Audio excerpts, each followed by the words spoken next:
What's up, everybody? I'm Jeremy. You guys are watching Inside the Coils. This week's guest, we've got Holly from Texoma Exotics.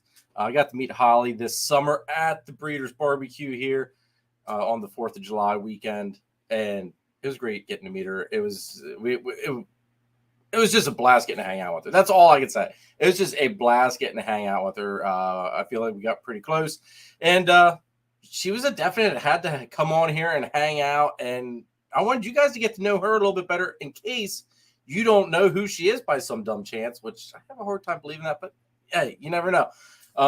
People are discovering me every day, so I'm sure people definitely got to be discovering her every day. So I just noticed one thing, though. We got to turn on the lights to the carpets because that just does not fly having carpets in the dark. If I can get this to work right.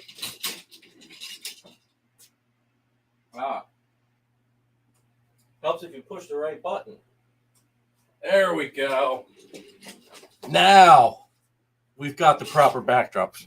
Freaking newbie mistakes, everybody. Newbie freaking mistakes. I tell you what. So let's bring Holly out. We'll go through, say hi to everybody because there's a lot of people we got to say hi to and show some love. We got to show some love to the sponsors, all that good stuff. Holly, what's up, girl? Nothing. Sitting here having coffee with my friends. See, now I gotta say one thing. I love the shirt. Thank you. I got this from my friend Jeremy. I went to his barbecue this summer, and he hooked me up. You know. And she didn't even have to buy a snake, folks. Nope. I do owe him a t-shirt. I was gonna say she needed a t-shirt though. You can't make. God, how long of a drive was that? That was like an outrageously long drive for you. I think for me it was like 27 hours. Okay. Like that. If you're gonna drive or ride 27 hours in a car, you're getting a freaking t-shirt no matter what. Like that's some love and dedication right there. Right. Now let's go through, say hi to everybody, Holly, because we got somebody that I think we all know here. Sammy Vargas from Bull Python. Sammy, you are going to be getting a shout out in one of the next coming up videos. I don't remember which one it is, but I got to say thank you very much for the shirt, dude. I greatly appreciate it. And I even say this in the video. It is by far the brightest shirt I own. Like, yes. I don't think I have anything that matches that intensity. So, and I want to say also, Sammy is one of our sponsors, and I want to really thank him for that. And I just love Sammy. He is such a great person. Yep. Genuine, really honest, good person. So I got to meet him at the last Gettysburg Reptile Expo, and he came up, and he was just so pleasant to talk to. I could have sat there. I could have talked to him for hours. Yep. And like he's just very down to earth, very kind, just super awesome guy. But he hit me up and said, "Hey, I want to send you a shirt." And I was like, "It's like freaking awesome, man." So I appreciated it. And like I said, Sammy, it's the brightest shirt I own, dude. It's the bright. My son, he came down the steps because Dom does most of all the filming. He comes down the steps and he like looks at me and goes, "Where the hell did you get that, Dad?" Like, he's never seen me in something so bright because normally everything's like black or like a gray or something. Right. So he was kind of shocked to see it, so it was funny. Got Jay from Greeline Morse. What's up, Jay? Good to see you. Good to see you, Jay. You got Mark from Brotherhood. What's up? Tim Mint Boas. What's up, dude? Good to see you. Hope everything's going fine. I know it sounded like you were having some busy times there at work. We got Derek at DNK. What's up? Jolly. What's going on, guys? Good to see you. We got Red Moon Royals. What's up? Taylor. What's that? Miss Taylor. I love Taylor. She's very active in the group chat there. Yep. Let's see here. We got Scott Scooter Serpents, dude. It's great hanging out with you guys yesterday at the at Repticon, and had a blast going out to eat with y'all. And next Repticon, everybody, if you're going to the Maryland, I guess it's technically considered like the Baltimore Repticon, but it's in at the Timonium Fairgrounds in Maryland. I will be at the next Repticon. That is January like 13th or 14th, I think. So it'll be my first Repticon. It's literally like I'm super super, how's the word? How do I want to put it? I'm graced by the fact that I'm like centrally located to so many different reptile shows. Like there's so many great shows that are all within about an hour away from me. It's like, like you know how out in the middle of nowhere I am. Yeah. And everything's just about an hour. Like it's like I'm perfectly centered. It's freaking amazing. Because I think Repticon, granted it's in Maryland, I take basically 2 main highways and I'm there. And I'm maybe on the road for an hour and 15 minutes, and that's it. Wow. So it was a no-brainer. After I went down there, saw how nice it was. It's like, yep, no, we're gonna definitely set up. We got Stan Sea of Serpents Morse. What's up, Stan? Good to see you. What up, Chris? My brother Chris BNS. Good to see you, bro. I will be dropping a thing in our group chat, Chris, about what I was calling you about. I was on the way home from getting groceries and all that stuff, dude, and it just made sense to try to get some phone calls out to everybody, but you were the first, and you were the first to ignore me, and then Hadley and sick kids, and it's just been chaotic. So yeah, I'll just drop the thing in the group chat for everybody. We got Will. Will's hella heat. What's up, dude? Thanks for tuning in. Good to see you. Let's see here. Let's see. We got Rob. What's up, dude? Thanks for tuning in. Greatly appreciate it. I've got my mouse today, so I can actually scroll through this stuff real quick. Sammy says, very nice shirt. I don't know if you're talking about Holly's, mine, or yours, Sammy, but I did like yours, dude. Like that thing fit nice. I gotta say, it was very nice fitting. I was kind of jealous. Let's see here. I don't think I missed anybody. Oh, here we got Mako Morse. What's up? Yeah, Sam says when you walk into a room, you can't be missed. No, you can't be missed. There's no way you could be missed in that thing. Jason, Earl's Exotics. What's up, dude? Thanks for tuning in. Greatly appreciate seeing you. We got Shane. What's up, dude? Good to see you. Kai, what up, bro? Good to see you. Thanks for tuning in. We got Tammy. What's up? Thanks for tuning in, girl. Good to see you. And that catches us up, I do believe, for the moment, anyway. For the moment. We all know how that goes. You think you're caught up, and it's like, poof. Let's go through and say thank you to the sponsors of this week's episode real quick, and then we'll get into the show. Let's see here. We're gonna mix it up a little bit here. First off, got my brother Nathan at Infinite Possible Pythons, guys. If you want to get into the Bang Project, this is the guy you need to talk to. I know he is releasing some of it out. He's kind of trickling it out. He doesn't want to flood the market. He's being smart with it. But he's definitely the guy to go to if you want to get into the Bang Project, because he's got a lot of killer stuff. And I've seen a lot of the stuff in person. I've seen a lot of the stuff in photos. Nathan's getting the Bang gene mapped out there. So definitely hit Nathan up if you're in the market to get the Bang. He's also producing a lot of other killer ball python projects as well.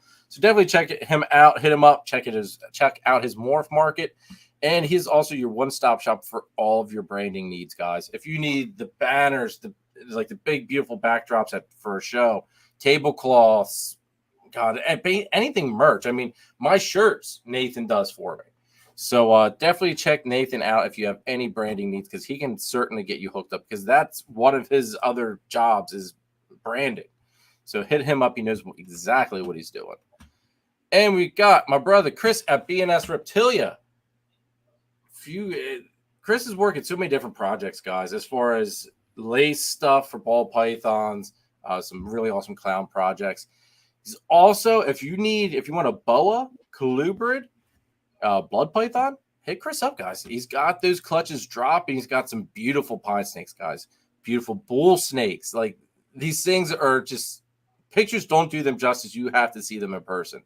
But they're out of this world Mexican black king snakes as well. So hit him up if you're in the market for any of those things. Also, if you're on the eastern side of PA or don't mind making the drive to the eastern side, hit him up if you need some rats. And on top of it, he's Pennsylvania's distributor of Cocoa to Go and the chipper. So definitely hit him up if you want to use the best cocoa substrate on the market, in my opinion. I absolutely love the stuff. I don't plan on using anything else. So hit Chris up if you're in the market for that. If you're not in PA and you want to try it out, hit Chris up anyway. He'll get you hooked up with the distributor in your area. So check him out. And we got my brother, Danny. Are you ready to take it to the next level? Then check out DTMG Pythons. Danny is best known for his awesome clown ball python projects. This year's focus is Confusion, Hurricane, and Disco Inferno clowns. He also specializes in high-end crested gecko morphs such as Exantic, Lily White, and Exantic Lily Whites, along with the Deadpool line of gargoyle geckos. Check out his morph market and Instagram, DTMG Pythons. Just buy it. And this episode is sponsored by S Reptilia. Hold on, that was a goof on my end. I tell you, today it's just been one of those days, everybody. Yes, it has. Danny's got a lot of killer stuff, guys. I don't know how much of it he has on his morph market, but I will tell you this. Make sure you guys check out his morph market. Get in touch with him. He's got a lot of killer stuff coming out. Then also, we can't forget these awesome people either. Gettysburg Reptile Expo, LLC is located at the All-Star Event Complex in Gettysburg, Pennsylvania. It's a 45,000 square foot venue with 125 plus vendors and top quality breeders, along with 270 plus tables. If you're looking for a python, boa, colubrid, gecko, lizard, or amphibian, you've come to the right place. Doesn't matter if you're a breeder looking for that missing piece to your project or a pet owner looking for your next scaly friend, Gettysburg Reptile Expo LLC has you covered. Need an incubator or rack system? They have you covered with sea serpents set up there to meet all your needs. The next show dates are November 11th of 2023, March 23rd, and July 20th of 2024. Show times are from 9 a.m. to 4 p.m. Make sure to check them out on their website, Instagram, and Facebook. Mark your calendars because this is one show you don't want to miss. So I'll see you at Gettysburg Reptile Expo LLC. That, folks, is probably one of the best shows on the East Coast. I'm not going to lie. At least my experience, all right, from all the shows I've been to, that's the best show I've been to so far. So definitely check out Gettysburg Reptile Expo LLC, guys. And we have also got my brother and sister John and Christina at Triforce Morphs. Guys, if you can't find it at Triforce, I don't know where the hell to send you. They're working on the Citron Clown Pied project, lace stuff. I mean, God, they're working so many different projects. They've got just about probably every combination you can think of. The stuff they had at the show this weekend was out of this world. They had some combos. God, they had a leopard combo that to this even all day today, I was thinking about that stinking leopard combo. So definitely hit them up as like leopard, super OD, amazingness. There's some other stuff stacked in there as well. But definitely hit them up. They've got some beautiful stuff. Also, crested geckos. They are doing crested geckos as well. So make sure you guys check out Triforce. Everybody's links are in the description down below. Triforce is a force to be reckoned with, everybody. And for all of our breeder sponsors, use code WERFEL10, everybody. It gets you 10% off of your purchase through them. So definitely use that code. It lets them know I sent you. Gets you guys a little bit of a discount. Who doesn't want a discount in this day and age? I mean, God, 10%. I mean, hey, every little bit counts at this point. And if you guys hear a grinder noise, that's the sump pump because of this hurricane or tropical storm. That sump pump will probably go off a couple of times throughout this show. So I apologize, but it stops Snake Room from flooding, guys. So it's okay. I'm okay with it. Yep. And last but not least, we got Husbandry Pro. If you aren't using Husbandry Pro, click our affiliate link in the description down below. Scan this QR code. Free 30-day trial, guys. It is, in my opinion, the best reptile record keeping and tracking software on the market. It's also shaped by you, the user. Robert at Husbandry there, he takes into consideration all the users' feedback, and it's basically customized by us, the users. And you can also customize it to, for certain fields that you want to keep track of as well. It's not just for ball pythons. It's for everything, guys. So definitely go ahead, click it. Click that affiliate link. Give it a shot. You got nothing to lose. All right. Now after all that, now we're really far behind on these shout-outs. I was over here trying to doze off. I'm going to see who all we got here real quick. See if because there guy said like there's like 30 messages. So everybody, I'm sure I'm going to miss somebody. So Main Squeeze, I don't know if we got you, but what's up, Main Squeeze? Thanks for tuning in. Let's see here. Chris, what's up, dude? I'm glad to see you're awake. I guess, dude, we're gonna start a collage, man. And you keep taking naps at shows. You do it at the wrong time, and Danny sees you. You're in trouble, dude. Thanks for tuning in, Chris. Good to see you, bro. More Forge. Haven't seen you in a while. Good to see you. Thanks for tuning in. Michael, what's up? Thanks for tuning in. Nathan, what's up, bro? Good to see you. I don't know if you heard. Well, you probably didn't hear it because you probably just got in from whatever you were doing this weekend from your motorcycle stuff. But I'm sending a thing out in the group chat tonight just to try to get everybody together for when Greg and TJ come up to pick up their baby carpet. They'd like to try see if we can't get a group of us together and go hang out. If they do like Shady Maple or something, somewhere we can all pig out and just kind of spread out and have a good old jolly time. MK Exotics, Mike, what's up? Thanks for tuning in, dude. Good to see you. Big Mike. My brother Ed, what's up, dude? Thanks for tuning in.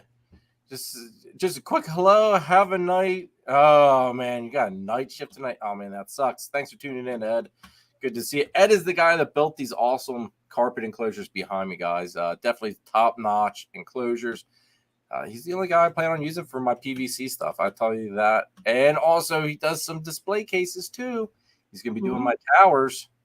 This man, he is probably one of the most talented people I know, Holly. No, that's the gentleman that was there at the party, right? He had the tattoos. Yeah, he was a cool dude. I love his work. And he had I think he's the one. He also made those cornhole boards that he brought. The really extravagant looking painted ones. Now, is he the guy that made the bacon wraps, though? No, that's Matt from the Ball Python Project. Okay, me and Matt need to talk. Matt, if you're watching this on the replay, dude, you're gonna get hit up for him. That's his signature dish now. Because you're like, so many people have said that that bacon stuff was just out of this world. And I think like that's going to be his main dish he takes to every barbecue now with us snake breeders. I feel like mine was kind of the same with the banana pudding this weekend. It was like, okay, that's it. You're in. Come on. The famous banana pudding. Hey, that sounds good though. Creme de la Clutch, what's up? Thanks for tuning in. Ludka, what's up? Thanks for tuning in, dude. Good to see you. Oh man. Kike, what's up, bro? Thanks for coming out. Kike is always supporting everybody, guys. I swear. He's such a positive person. That man's got to have like, I say this every show, I think, but he's got to confiscate his whole family's cell phones every night so that way he can watch and support as much as he does. Like, I have no idea how he does it, but man, Kike, it's always awesome seeing the chat, dude. Thanks for tuning in. And that catches us up. All right.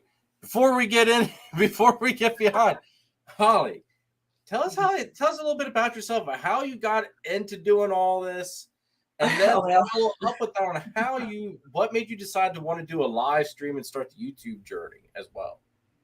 Well, I'm gonna blame that on the most hated man in the reptile industry. I believe. I know there's a toss-up.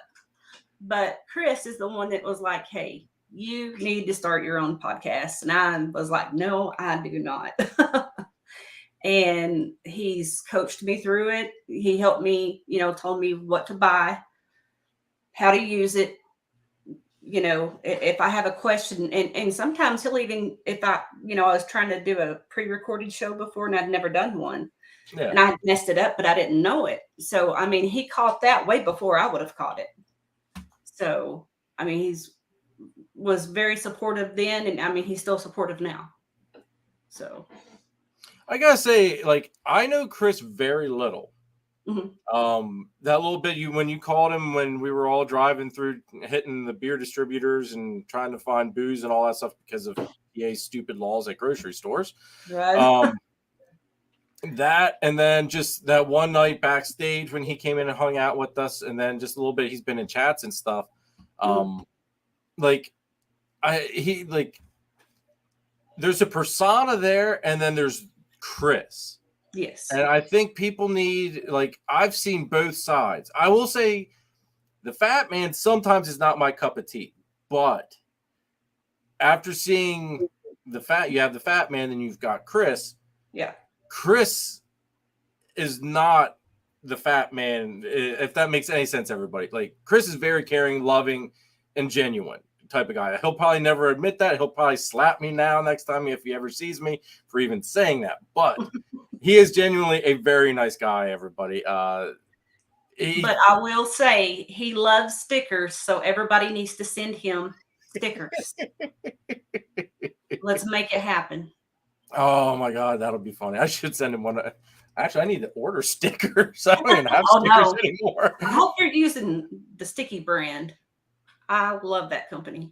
The Sticky. See, I was using my last go was through Sticker Mule, but I take them to shows and you put them out, and like in the blink of an eye, they're all gone. Yeah. And then like that's where it's like, you know what? It's like I'm literally like kind of just like pissing money away on these stickers because people are just taking them. And then I got the thing, it's like, you know what? I should have them, but just save them for like customers. Like when someone buys a snake, here's some stickers then. So I'll show you a little cheat that I do. So, of course, everybody that comes on my podcast, I send a thank you card out with stickers in it. But then we ordered these off of Amazon, and it was like $12 for a bag of 100. Where's my camera? Here we go. And at the show this weekend, I put mine and Paul's sticker in here, and then a podcast sticker. And, you know, I would see people and they were like, hey, you want to do a sticker trade? Or, hey, do you have a sticker or whatever? And then I will give it. But like, I see so many breeders constantly putting those out on the tables, and it's okay if you have endless amounts of money. Yep.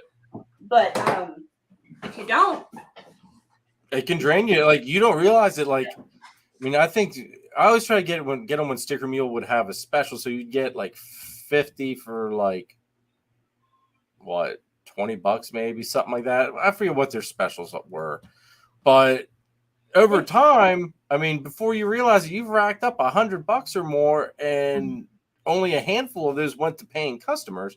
Everything else, you know, kids were grabbing them at shows, which it's fine, it's whatever, but it's just basically throwing money up in the air at that point. It is, and so the best way I can see to do it is buy the cheaper, smaller stickers that you can get 500 for $20. Yeah. And put those on the table. Whoever's purchasing the snake or you're shipping one off to, throw it, you know, whatever. Throw the better stickers in with those. That's a good thought. I honestly never thought of that. Phil, what's up, dude? Good to see you. Eric, what's up? Thanks for tuning in. Oh, I didn't see Eric come in. Yeah, he just snuck in. Like, he's late. We gotta shame him a little bit. Eric, you're late. That's all right. He was almost late, y'all. Dude, I really was. It was a whole debacle. Sick kids, mom stopping by, had to go to the grocery store. It's just having to scarf supper down like that. That really was sad. I had to scarf down Chinese food, and I always enjoy savoring Chinese, and I had to scarf it down like you couldn't believe. Paul, what up, dude? There's my other half. Paul, you act as though I say things that offend you somehow. I don't really know what I could do to offend you by any means. Oh my gosh. But I love you, Paul. I knew something was going to come up like that. I knew it. Oh my God. Everybody, like, I just love tormenting Paul about that. And I don't even know where, like, I'm not even the one that started. Someone started this whole ceiling thing. That would be Gerald from, oh my goodness, Forward Motion. There we go. Oh, is he the one that started it? He's the one that started it. Okay. Well, Gerald from Forward Motion, dude, thanks for giving me that ammunition, because I love throwing that at Paul every once in a while. And it's gotten to the point like where I've done it enough live that when I do it in the chats, I hear his voice and his accent just going off. Oh, yeah. And it's hilarious. It makes me chuckle every time. I love it. That's great. JQ Ball Pythons, what's up? Thanks for tuning in. Mr. J. Mike says, show it one more time. Everybody look up. Yep, look up, everybody. Because what you're seeing isn't what Paul's seeing, more than likely. I'm sorry, Paul. I love you, dude. Poor Paul. While we're on the Paul topic, what made you pick Paul as a co-host out of anybody in this whole community? What with Paul, like, was the standout key, I guess is the way I want to put it. So the first time I ever met him was in a Zoom call with Chris, and we were just kind of talking. You know, I don't know if you've ever been on one of those with him. I'm sure you have. But with Chris Eaton, the Zoom call. No, I've never been on a Zoom call with Chris. Well, it's a lot of fun. There's a bunch of people in there hanging out. It's adult talk. So if you're easily offended, don't go in there. I mean, it's Chris, everybody. So I just hit it off with him, and I just started up my podcast. I feel I don't have a ceiling in my unfinished basement. And let me go ahead and say it. Unbelievable. That's his line. Unbelievable. But no, we just kind of hit it off, and I was like, I could talk to him, and a lot of people in the industry were not so open with me. Yeah. You know, just starting off a podcast and trying to learn, you know. And man, we just started talking. I was like, hey, dude, I think I was on my way to my daughter's house then. But I was just like, man, thank you so much. You know, do you want to be a part of my podcast? And he's like, shut up. I think is what was his response. I was like, what do you mean shut up? And he was just like, yes. So from that point on, we've pretty much talked every single day now. Okay. And honestly, it's like having a brother now. So we you know, I think sometimes it's kind of weird for both of our spouses, because when we wake up, we're not talking to our spouse. We're on FaceTime with each other saying, okay, this is what's going on today. You know, we'll plan stuff out as far as like his husbandry pro, trying to get his stuff put in there. I help him with it. Oh, and, okay. You know, and he does for me too. So it's a constant work. Now, here's the big question, Paul. Did you use my affiliate link, or were you on Husbandry Pro before I even got a link? I think he was already on it. I think he's been on it a while. That bastard. Yeah. That's it, Paul. Now you're really getting it. Now you're really getting it.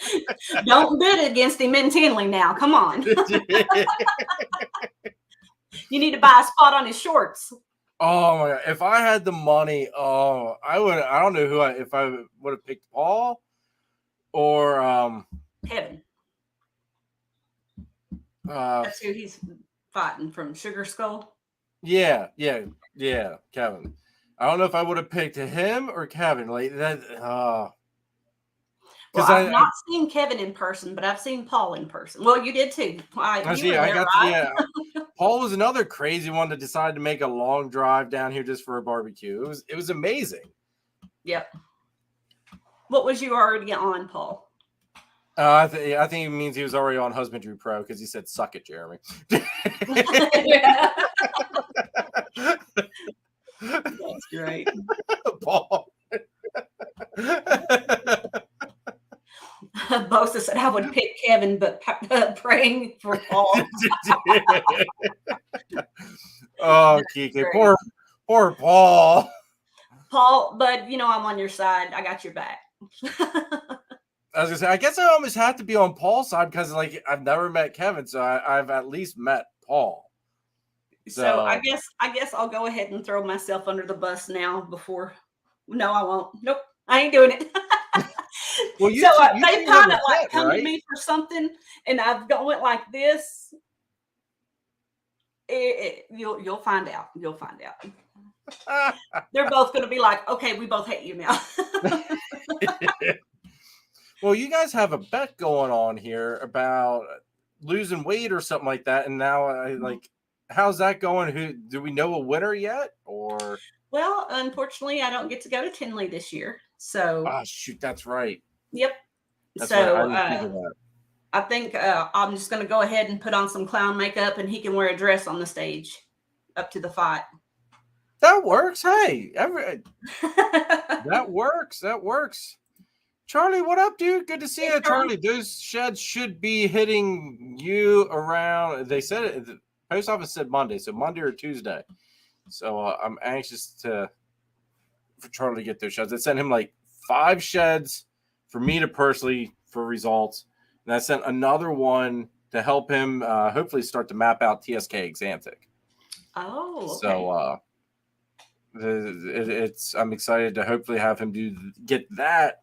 So then that way I can get a little bit riskier with some of these pairings and stuff and kind of, play the, let's jump ahead and just do the genetic thing and we'll do het-to-hets and all that good stuff.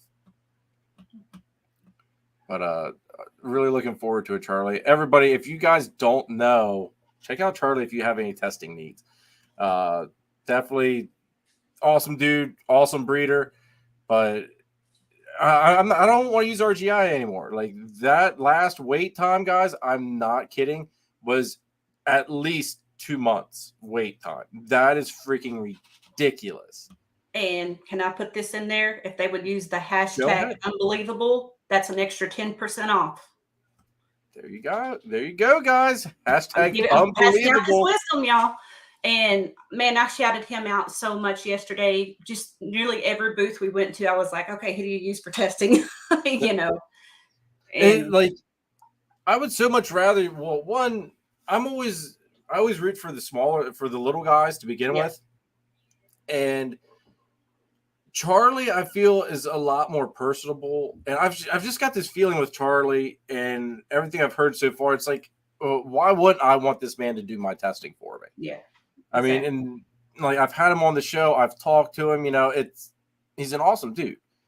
But everybody, if you like basically Yellow Belly, Asphalt, all that stuff, okay, Charlie, drop your link or website or whatever it is there in the chat for everybody, if you don't mind, dude. But definitely go and check him out if you have, like, he's got Clown and Cryptic now, guys. Definitely check him out. And more to come. Yep, and more to come, guys. Soon. More to come. Yep. So definitely make sure you guys check out Charlie. Let's see here. We got. Okay, that's just Nathan. I knew someone was gonna say that. Why so all?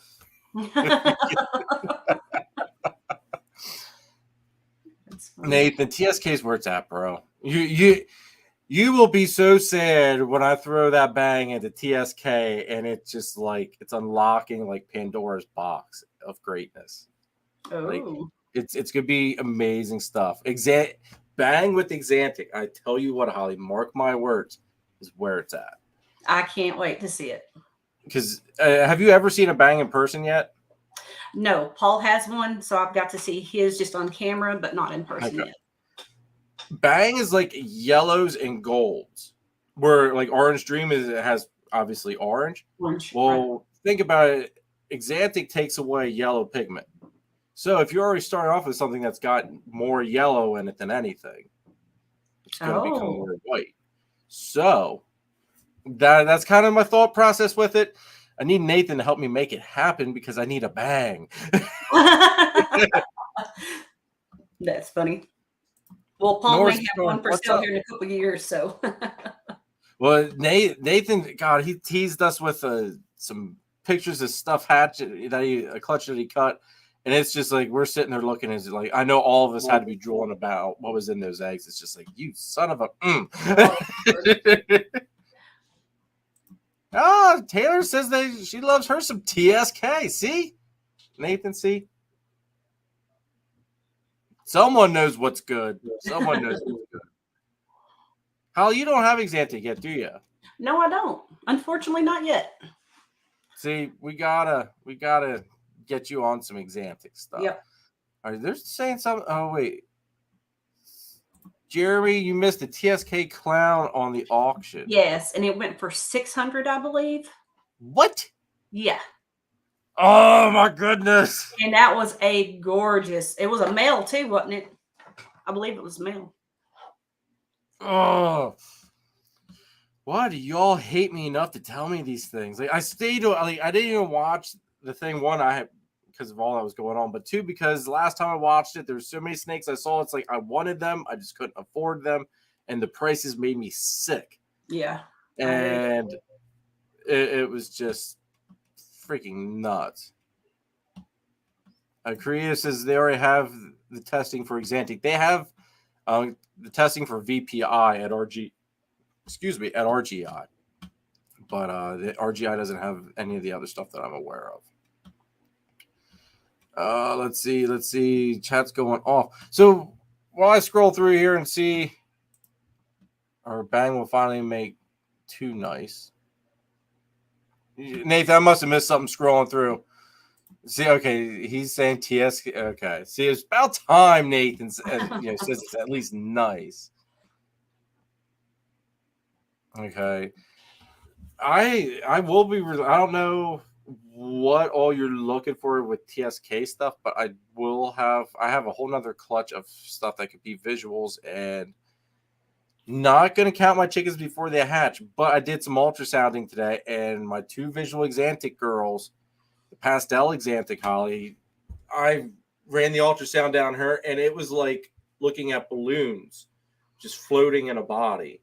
Yeah. And I think I counted like 11 or 12 eggs. Oh my goodness. Like she's going to have a big old clutch. Now, here's the kicker though. She's supposed to be paired to a Batman. But the Batman won't lock with her, but the Batman will lock with my other Exantic female. So she's been locking up with the Mardi Gras at the moment. So I'm hoping now that the Batman figured his stuff out and finally locked with another female, maybe I can get him to lock to her, because 11 or 12 eggs of Batman makers is what I need. I should be able to hit my odds of hitting what I need out of 12 eggs, I would hope. I hope so. Like the odds gods may shit on me big time, but I would think out of 12 they would at least shine once. Right. So definitely, really looking forward to that one. Angie, what's up, sis? I know Jeff hopped in here as well. What's up, Jeff? Sorry I missed you in the beginning. Scott says, I heard it. Jeremy wants to be banged by Nathan. Dude. Nathan can bang me anytime, Scott. I'm not going to lie. Anytime. Damn. Now, if y'all was to see his wife, I'd be like, man, no. Y'all don't have a chance.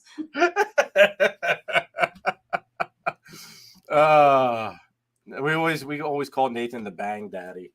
I think Chris there for being us dubbed him that one, and so that it's kind of stuck now. It typically happens. Especially in our group, it's like you can't help it. Yes, North Star's right. Hit that like button, everybody. Please, if you're new, hit the subscribe button as well. I greatly appreciate it.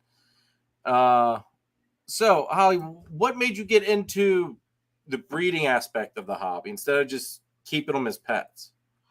Well, a lot of people won't say it, but hey, I want to make some money too. But to make money, you have to spend money. And to me, you have to dedicate all that time. So, as a bunch of people may know or may not know, I actually lost my son. It'll be 10 years ago. And I suffered greatly with a loss like that. I mean, he was almost 16. And so my husband and I were down in Dallas. It was the weekend. I don't even remember why we were down there, Arlington. And he's like, I was pretty down. And he's like, hey, there's this reptile show before we go home if you want to stop at it. And I'm like, sure, let's do it, And we went in, and it was just like love at first sight. Like we had a couple snakes before, but not anything you would want to breed, right? Yeah. So we looked that place over 3 or 4 times and ended up buying one from Bob Vu. It was a pastel fire yellow belly bongo female. Ooh, She okay. is gorgeous. And so not knowing about the recessives and all that at the time, but still, even looking at her now, that was a really good purchase for me because I know I can make some beautiful heads with her. And so I love science. I love anything to do with science. It doesn't matter. And playing in the genetics and stuff like that is very interesting to me. I love keeping animals. I only have dogs right now and my snakes. So I don't know. It was just like it kind of woke me up from a deep, dark place and helped me focus my mind on something else. And so, like, this time of year is really tough because it's coming up on that time. So, Okay. yeah, but I just keep on working and pushing myself ahead.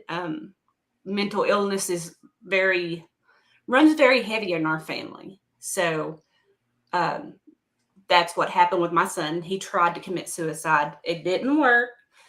And I ended up taking him off of life support finally. So, that's why at the end of my podcast now, I do run about mental health, the hotline number.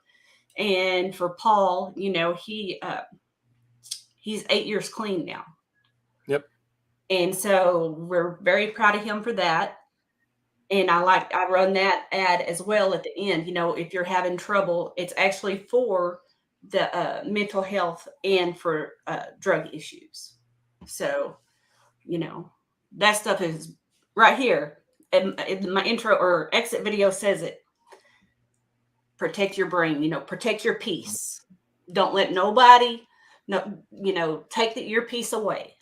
So, Yep, exactly. And I think that's the one thing that we can all agree with in this industry and hobby is that personally, I feel as we've all got a little bit of something wrong with this because why else would we have all these freaking snakes in our house?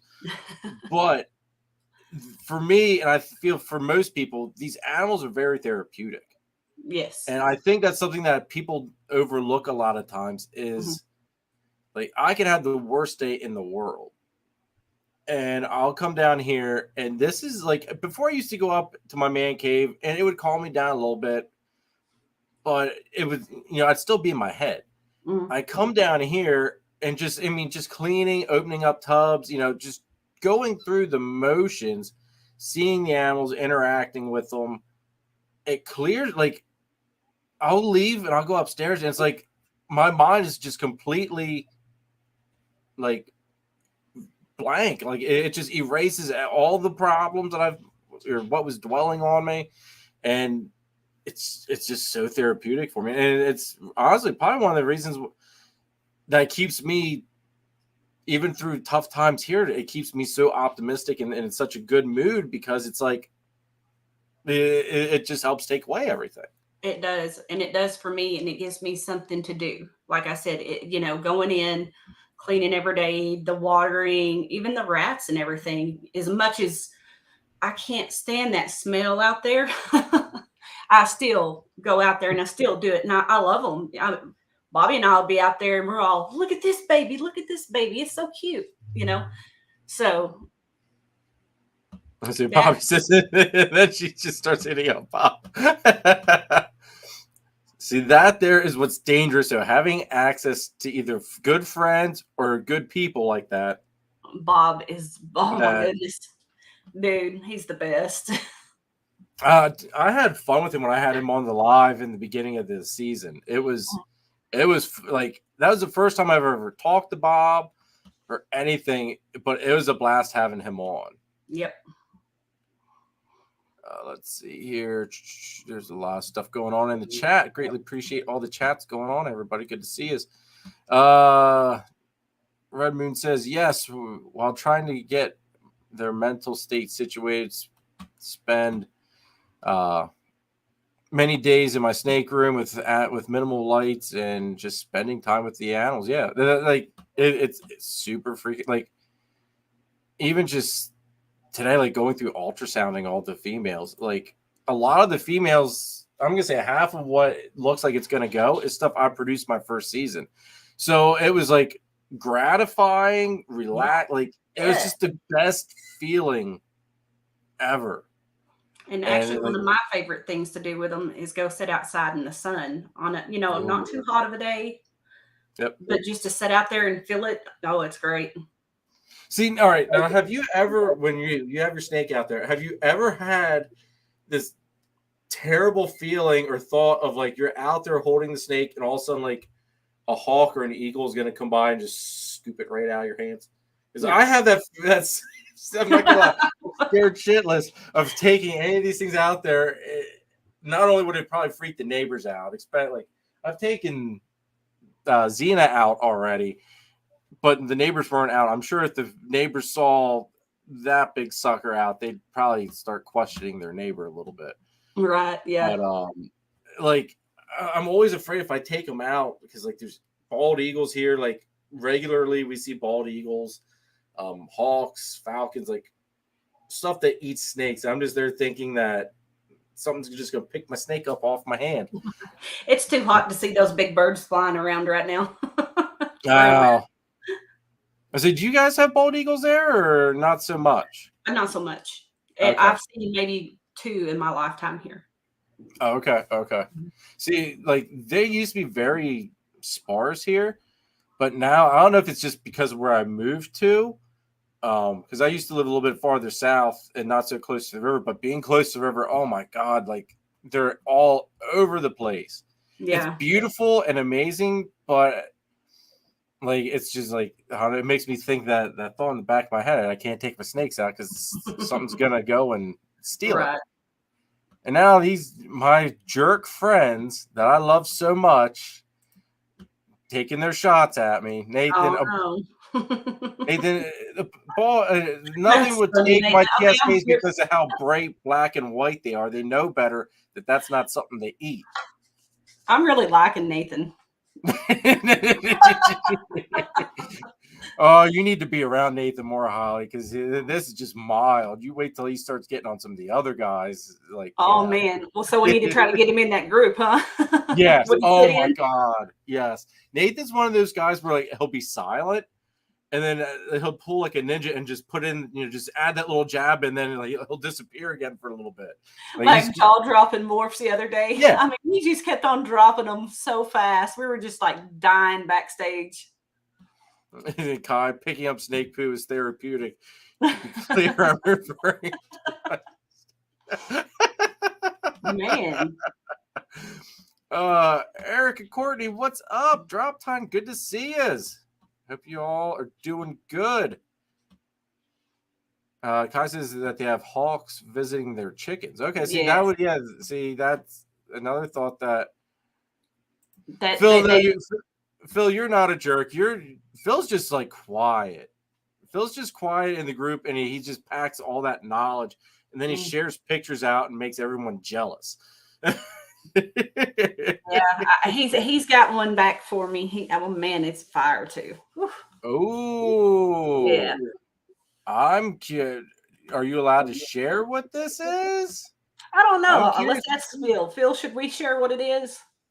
Phil, should we share it? Because now my interest is piqued because I've seen a lot of what he's been hatching, and it's been some pretty killer stuff. Yes. Come on, Phil. Answer. There's that stupid sump pump. That thing. All right, well, while we're waiting on Phil to respond there, what are some of your favorite genetics that you're working with at the moment, Holly? And how big's your collection as well? I don't even know at this point.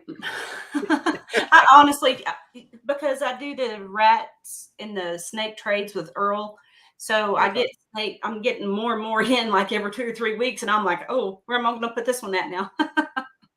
So, got a really nice pied project going on. I'm not big into pied. I'll let Bobby deal with that. The rest of it I'll deal with. So I did get the chocolate Batman, and I paired him to a Russo red stripe clown. Ooh.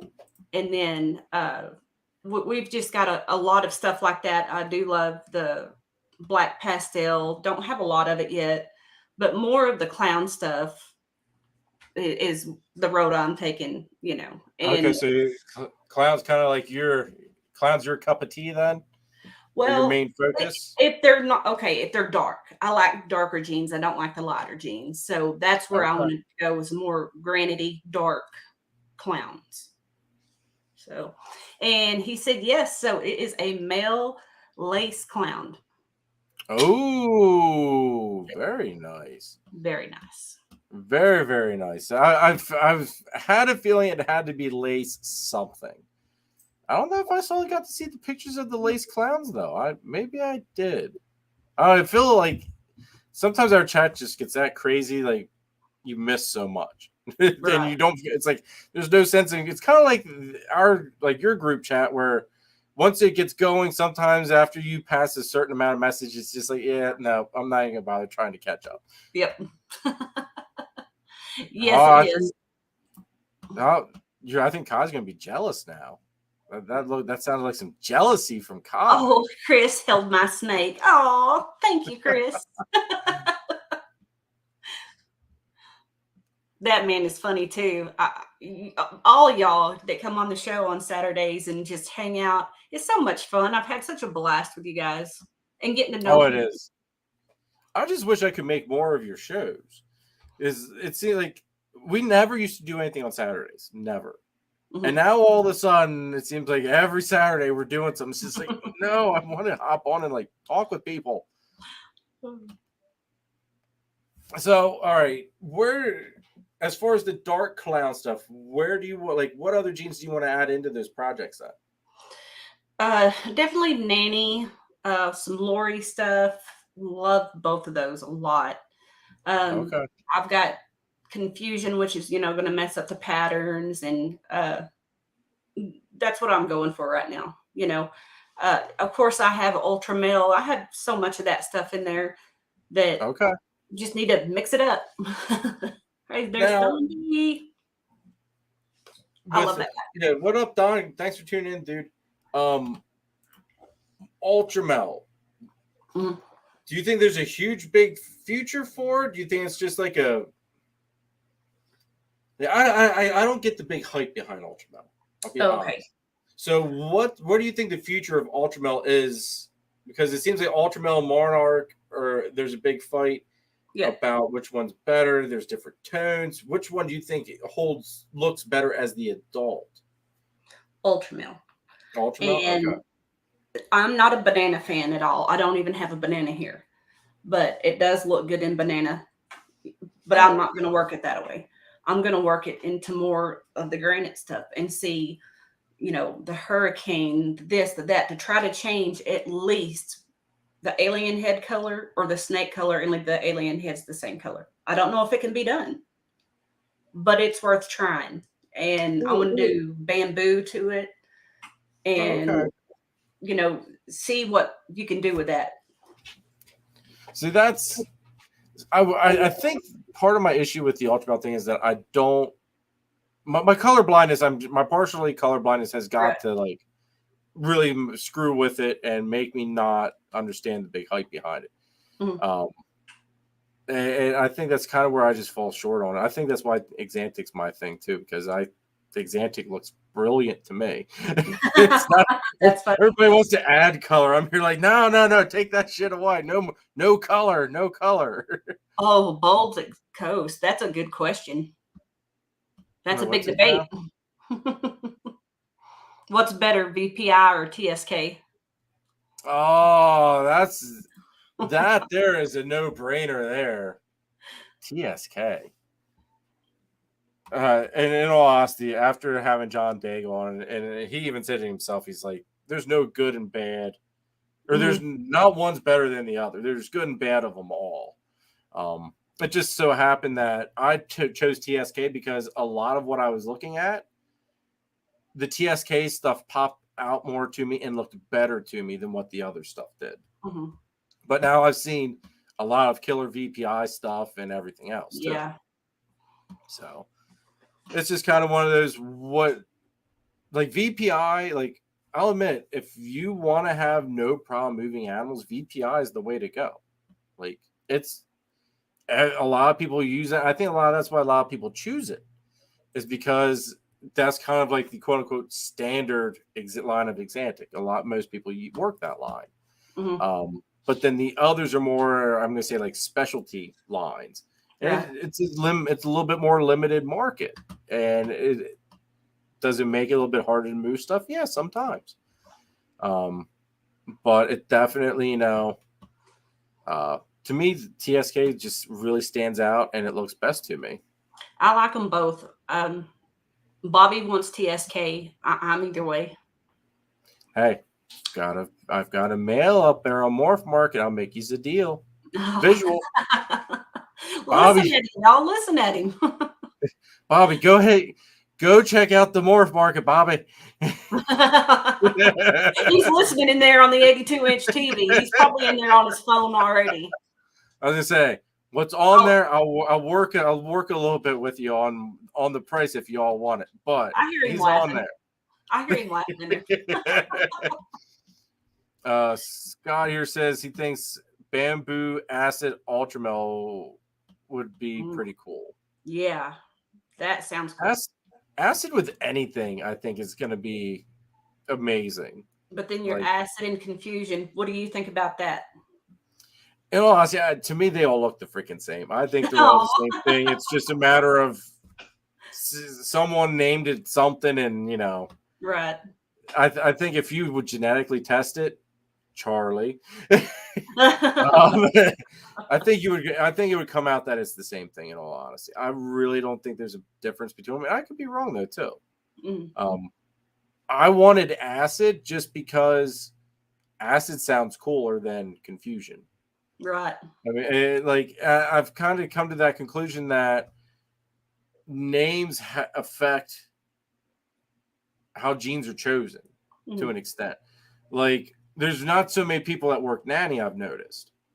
Yeah, and now apparently word on the street is Danny has been renamed now and is now Carnage or something, or Carnage. So something, yeah. Yeah, it's they gave it a beefier, meaner name, and now it's just okay. Will says it's Carnage. Okay. Yep. So now it's like the gene's been out that so long, and I think the only reason they probably renamed it was because the nanny name wasn't catching the traction for what they wanted for the gene, so they wanted to pick something cooler. And I think that's where a lot of genes get left in the dark, is just because they have a dumb name. Right. Yep. The gene might do something amazing, but there's a lot to be said in the name, I think. And I think Mackenzie's the same way. Well, all right, I heard a discussion about this. Someone was saying Mackenzie's the same as zebra. That's what I've been hearing. Or a super Mackenzie's the same as a zebra, which would, because zebra's recessive, correct? Yeah. So I guess Mackenzie is incomplete dominant. So making having two copies then makes the super version, which in turn would be the zebra. Right. So I've never really looked at it much. So that's something I want to look into, because I think that's really interesting. Yep. That's another gene I want to get in. Because Mackenzie or zebra? Mackenzie. I'm not messing with that zebra stuff. Well, what's the price on a Mackenzie? A lot cheaper than a zebra. A lot. Because I think as last I saw a zebra, they were like 10,000 the last I looked for a zebra. Okay, I know they were like hanging up in that very higher echelon of close to 10 at least. Right. And a Mackenzie's like what? Like, I have no idea. It depends on what you have in it. I think if it's just a single, it would be maybe a couple $100 maybe. Okay, see that. Will says 500 for a super, 2,500 for a het zebra male. Okay. Yeah, several people saying like $200 for a Mackenzie. Okay. Yeah, see that would be a no-brainer. But see that's the thing though. Like, there's a lot. Some of these genes do really cool things. It's just a matter of getting them to get the traction to keep going forward, I think, is the key. The genes got to get the traction. And I think the more that people do work with them and keep posting them, as YouTube shorts, Instagram, whatever. And I know the big breeders work with it too. So just research it and go from there. Celtic says saw the first banana ultramel just now. They wouldn't work that project either. And see, I don't, like I said, ultramel is just not my thing. I love banana though. I got some killer looking banana stuff. Here's one. All right, here's one. Phil, I'm glad you brought this up, dude. Yes. Because I often forget it, but odium. Odium, I think, really nobody really works with odium, really. Phil does. I know Nerd does some stuff, but nobody really pushes it. And I think that's why odium falls short. But odium does some really awesome stuff as far as just like splitting the snake basically in half with color. Right. Like that's a neat color scheme that it does. I don't think there's a super form of it though. Correct me if I'm wrong. Phil, do you have any available right now? I would be surprised if he didn't have any odium sitting around somewhere. Yeah, because that's kind of like feels like the odium god in my opinion. Like honestly, he last time at the last Gettysburg show, he had a lot of it there, and it, like the price. Like, if I had the money, I would drop the money on the for the animals. Yeah. Just didn't have the money. Just don't have the money. I feel you, dude. He says no super, but he does have a few. Okay. Oh, Jay said he made a McKinsey cream that looks great too. Oh. See, I'm gonna have to do more looking into the McKinsey thing because I did see a zebra. I forget what the combo was. It looked really good, and in my mind, automatically switched everything to Exantic, and it actually would have made something that looked like a zebra, in my head. But I just don't see the price point with zebra. I think it's a little. It's all right. Well, because I know you're a huge fan of it, Monsoon. Yes, I love Monsoon. I know you love Monsoon. What do you think the future of Monsoon is? What do you think is going to be good for the gene itself? Oh my goodness, that's a good question. I do not know the answer to. I've not produced a Monsoon. I've seen some. Like, oh my goodness. There was a few at the show yesterday, like I showed last night, and I love the messed up pattern, but like really, just like my redheaded pinstripe, all that stuff she looks Monsoon, except for she has the stripe all the way down her back. Yeah. So poor man's Monsoon, yeah. I mean, but as you said, do you think that's something? You think that'll affect the people's ability to make, like you said, the poor man's Monsoon? Do you think that'll affect the actual value of the visual Monsoon? Because you can make essentially the same thing, almost the same looking animal, but maybe even be able to mess with the pattern more? Because here's where, for me, I think Monsoon falls short. Every combo I've seen so far, it looks the same. Yeah. Like, you're going to have to have some color changes. Yeah, the only thing I feel you can go with that gene is color changing it. And that's where I think that would be the only banana project that would ever work. Banana would look phenomenal, I think, as a Monsoon. But that's what I would do. Some like hypo, banana, because I do love those together. Sugar or calico, whichever one you want. Do something like that. Bring something to the snake. I know. Of course, you got to throw Exantic in there because I think I would like. You don't need that in there. Now that would be an ugly snake. No, come on, Make it sunset too. Make it a big turd. Think about it. That's like that would be amazing looking, Holly. I don't know what you're talking about. That would be absolutely amazing looking. Creative says genetic G straight Monsoon. I guess we'll have to wait and see. If somebody makes, I just think there's a lot to be done with it because it's so new still. Yeah. Pine, I think, is almost the only thing that I think is going to be able to screw up the monsoon pattern and give you a different looking snake. Oh no. Oh no. I don't think that's the only thing that's going to do it. You don't think? No, there's too much other stuff out there that does it. I mean, just like if another one I would do in there would be a super OD for one, for the color changes. But then for the color changes. Yeah, I thought you meant for right. I meant for pattern wise. The Pine would screw with the pattern a lot. You got GHI, you've got acid, you got stuff like that. Confusion, whatever. Hurricane. Like there's so much untouched there. You know, Mojave, I think it does the same thing. It blows up the alien heads and, you know, so, but as far as like affecting the price, absolutely. I mean, next year they may be like $2,000, you know? Yeah. It depends on who's all breeding them, how many they're making right now, and how they're going to flood the market with them. Because I think like the one thing I know, like when I had Austin on, he had said he thought monsoon was more incomplete dominant than recessive. Mm-hmm. So I'm curious as to see if I'd love that there's a way to prove that out. I think that'd be awesome if we could like genuinely prove that out, that it's one or the other. Oh, they will with the shed testing. And I think it'll be sooner than later too. Okay. Yeah. See, that'd be neat to know. Just curiosity. And I've heard the same thing too. So yeah, and like it's I know Billy, don't quote me on this, everybody, but I think Billy is still set that it's recessive. Yeah. Last I had talked to him, he had it seemed like he's very set that it's still recessive. Austin says it's the incomplete dominant, so I'd be curious to see who wins the coin toss there. Right. Tam says they think acid pinstripe looks more monsoon. Acid pinstripe, I was surprised with what that combo looked like. I was very surprised, and that did look phenomenal. I would have loved to have put Exantic into that. I'm not gonna lie, that would have looked phenomenal.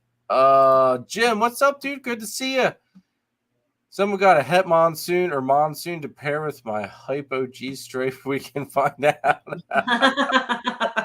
Yeah, same here. So I do have a POS het monsoon I got from a good friend that just gave to me. Was like, here you go, just pay for the shipping. So and nice. She is grown female.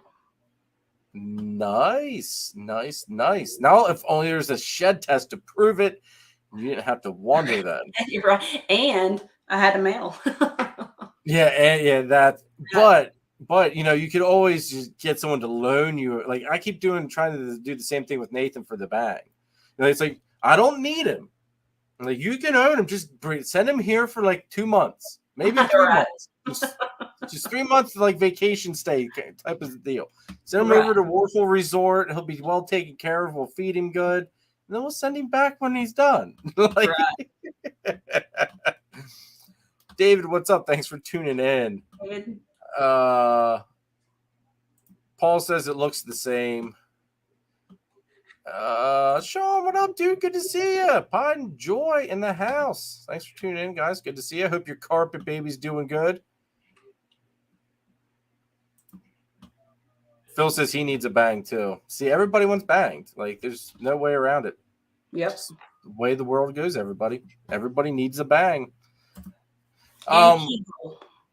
And what? Keyhole. Keyhole. Yes. Very nice. Okay, dude, explain keyhole. I know Baker I know Baker's talked about it. Yeah. Okay. It just gives it the acidy looking dorsal. Okay. And it looks like, you know, there's a lot of holes in it. And I've seen some that look a little bit smaller and then some that look a little bit bigger. But like on what I don't understand, so my Russo red stripe, and I don't know if that's just the Russo gene, but it looks acidy as well. Okay. So I really like it. I love the messed up dorsal. Okay. Now, what's one gene you want to add to the collection, like soon? Monsoon. Sorry, something other than monsoon, Holly. Okay, other than monsoon, I want super hurricane. I have hurricane, but I do want supers, but I want it from the man himself. the Han. So I really, really want one of his, but I couldn't even imagine paying the shipping from overseas to get here for that. So Yeah, that I don't even want to think about that. That would be. I had somebody wanted a snake for me that lived up in Canada, and I told them like I hated it. Like if they're watching, like I hope you didn't take it as I was being a jerk, but like they wanted. I have a Killer Bee 66% double-headed Xanthic clown on there, and they were interested in it. They all ready to go, and I asked them for their zip code. They sent me this goofy zip code. I'm like, well, that's not U.S. So I looked at their profile again. I was like, it's like crap. They're in Canada. So I told him, like, I told him, you don't want to buy this from here. I was like, you can find it up in Canada a lot cheaper. I was like, because shipping's going to be killer. yeah. And then I don't even know how to go about shipping from here to Canada. Like that's out of my league on that one. Right. But it sucked, and hopefully they didn't take it that I was being a jerk. But it's like, man, I got to stay within the U.S. for now. I'm not that big. Right. Yeah. to do international and like Billy, he saves up and does a big shipment at a time. I'm sure he saves like that, and that's how I would have to be shipping there. I'll be like, oh, okay, well, or tell them you pay for shipping and I'll send it. Well, see, that's how I always do it. Customer pays shipping unless it's something like it would be something high dollar that I haven't produced yet. But yeah, man. I couldn't justify spending $200 to ship a Killer Bee. You could go buy the Killer Bee for less than $200. Yeah. Kevin, what's up, dude? Thanks for tuning in. Good to see you. All right, that kind of catches us up. So, who have been some of your mentors, Holly? Because you've had some great ones. And how have they helped you, influence you? Either it could be breeding wise, the podcast and YouTube wise, all that stuff. Like, right. How have they inspired you, helped you to get to where you're at today? So the first one, as far as like getting started with, okay, you've got a couple snakes, you need to build something for rats now. That would have to be the guy for mixology. I can never think of his name. Oh, Jason from Morph Mixology. So he did those videos, and that's how we started building our racks and stuff. Well, then from there, we were like, hey, we can might do this, this ain't too bad. Well, then Chris Hardwick, I think everybody says him, watching his videos, and I finally was like, well, okay, I need something a little bit, just keep researching. Then Justin's stuff popped up. And then I watched some of that, and I was like, okay, well, then there's Billy, and I watch his stuff, and I'm like, okay, like my favorite thing of Billy's is his egg cutting. I love it. I love watching it and their excitement and everything. And, he does lose it on people, which good for him. He doesn't lose it on some people because some people need community. But just watching everybody's videos, there wasn't just one person. It was just very deep research. And like Leviathan, I loved watching his videos and stuff. And he was just starting out talking about, how to set up your podcast and your lighting and stuff. So, I think everybody has their little special thing that they do. That's just like me with all of my intros and all that stuff. I just started learning how to do that a year ago. Okay. And if you'd have said a year ago I could do something like that, I would have been like, you're crazy. I can't do that stuff. I'm right there with you on that one. But yeah, everybody just had their special deal. And like Brian from Samson Snakeatorium. Yep. When I met him a couple years ago, such a nice guy, met him in person. And it was only like a couple weeks before I was watching his podcast. And I was like, oh my gosh, this guy's voice. I love his voice. It's like putting me to sleep. So I told him at the show, and he's like, oh, so you're saying I have a sexy voice? And we just kind of ran with it from there. So, but yeah, learning stuff about the people in the community, I really like watching his show for that. A DPR, I love watching his stuff. Okay. Yeah, he's very knowledgeable in the new genetics. I love watching what he's working with. And That's about, and I started watching you. I don't remember how long ago it was when I started watching you. It's probably best you didn't start watching the original shit. I'm not gonna lie. That's I watched that every once in a while. I go back, I'll rewatch with some of the first videos. I just think it's like, God, like how in the hell did Right. I ever get anybody to subscribe to this shit? I feel the same Freaking way sometimes. terrible. It's hard doing podcasts. It's hard doing pod. All right, what's your most challenging aspect of the podcast? Do you feel? Because I think mine is just finding guests that you can run with a show. Like there's certain guests where you're gonna have to plan it out. Yep. There's certain guests where you can just run and it'll be like having a conversation as if you were just old friends hanging out at the bar. Right. And you don't have to do as much prep time, Right. which is kind of like I figured with how we were at the barbecue and everything, it's like I don't need to do much prep because for our show, because it's like this is just gonna flow. Like you do this all the time, I do this all like it's just gonna flow naturally. Right. So what's your most challenging part that you feel? Myself. I'm my Okay. worst enemy. I judge myself too harshly, and nobody's harder on me than me. So, and then the second one is like you said, guests that you can flow with and it not, be a struggle with that. Yep. Like to talk genetics and, I want to concentrate on the snake stuff, not everything else. That's the Saturday show. We can do whatever then. But with that just now starting out, Now, what made you want to do the Saturday show? Because I think it's really like I wish I had the time to do two shows. Like I could do this one and then one like you, where it's just sit around and hang out, and wherever the conversation goes, the conversation goes. Honestly, Bobby and our kids are grown. They're out of the house. We don't want to go out and party or gambling or anything else. We're like, hey, it's Saturday night. Who wants to talk? We're just at home people. We're, that's it. We're not very exciting at all. We're snake people. See, that's my kind of excitement, though. I've had my exciting days. Now my version of excitement is hanging out, basically staying at home and getting to bed at a decent time. Yep. Which the bed at a decent time thing just doesn't happen really at all anymore. Absolutely. Bold Coast says he does. Oh, I think he's talking about Leviathan. He does something along the lines of marketing for the military. He has so much knowledge on how to market yourself. Guy's a genius with it, honestly.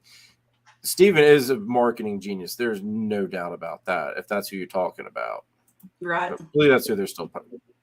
Yeah, because Bold Coast says that Leviathan has so much free info. Info, if I could talk.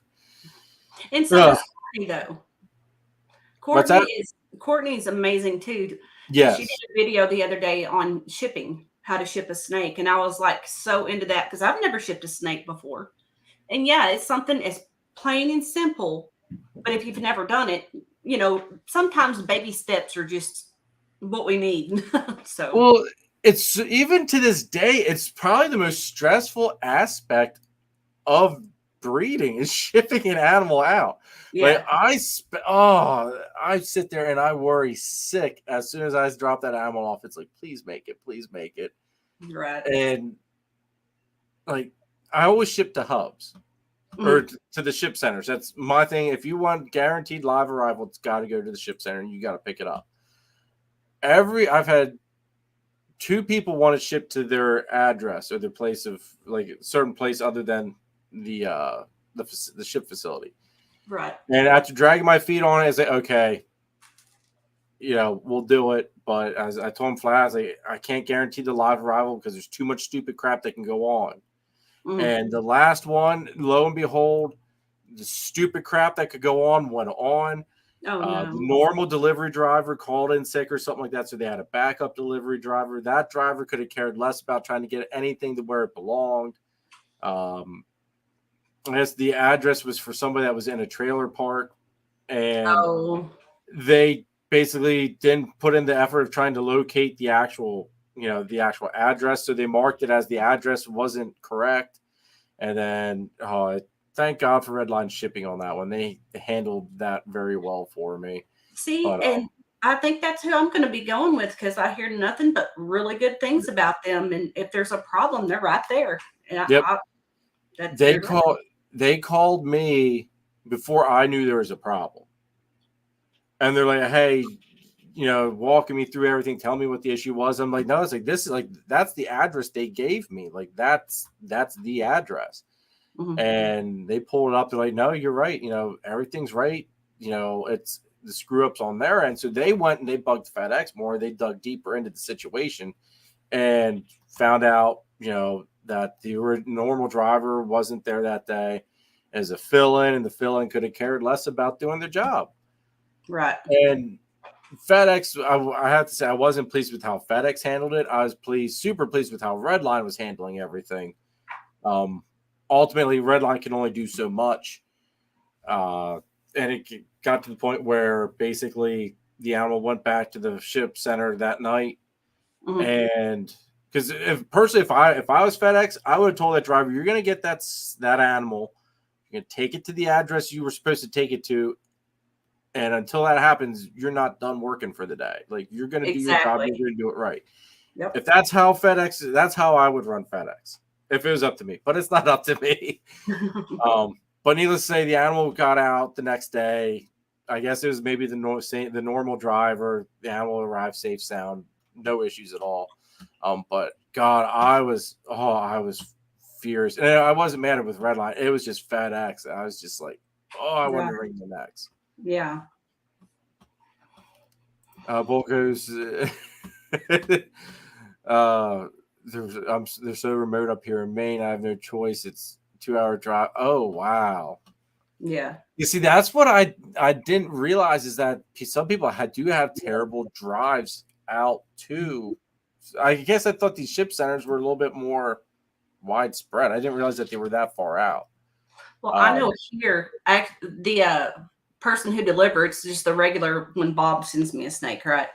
It comes right off of this nice van, brings it right to the door, Okay. But in FedEx, you have those people. It's just like they set the snake up there. There's punch holes in it and all. You're like, what? Why do y'all do this? Like to taper it off and all this. So yeah, you got to be careful.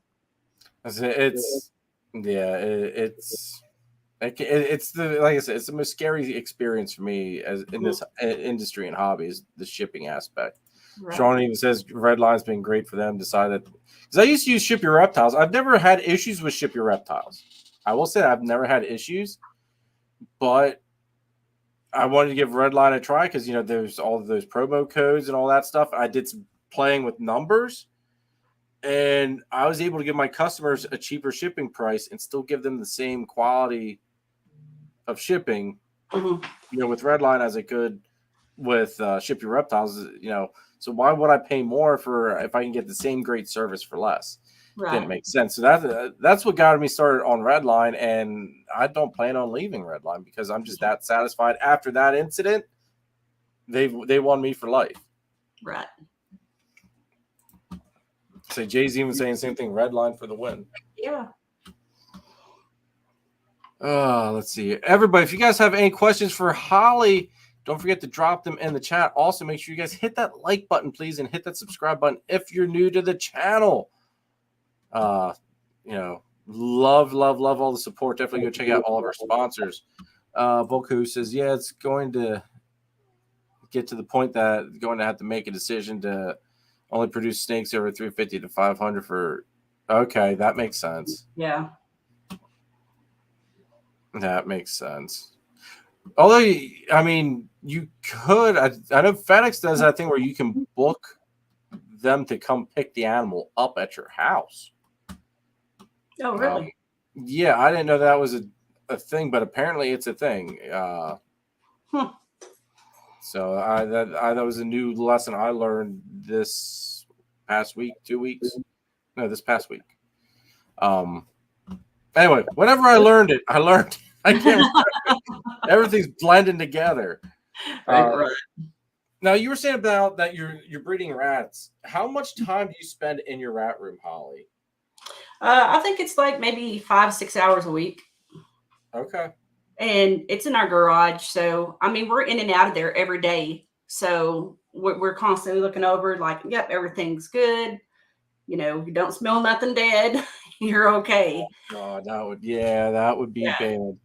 So, you know, the only problem we've really noticed with breeding our own rats is you have to be really careful about what bedding you're buying. Okay, Because now what's that?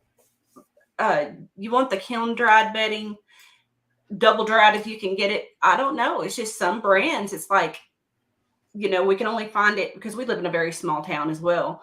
We can only find this brand, and if Tractor Supply is out, well, we have to go get this stuff. And oh my goodness, there was one time we lost like 6 or 7 adult rats in a week because we had switched the bedding. So try to stick with the same thing all the time.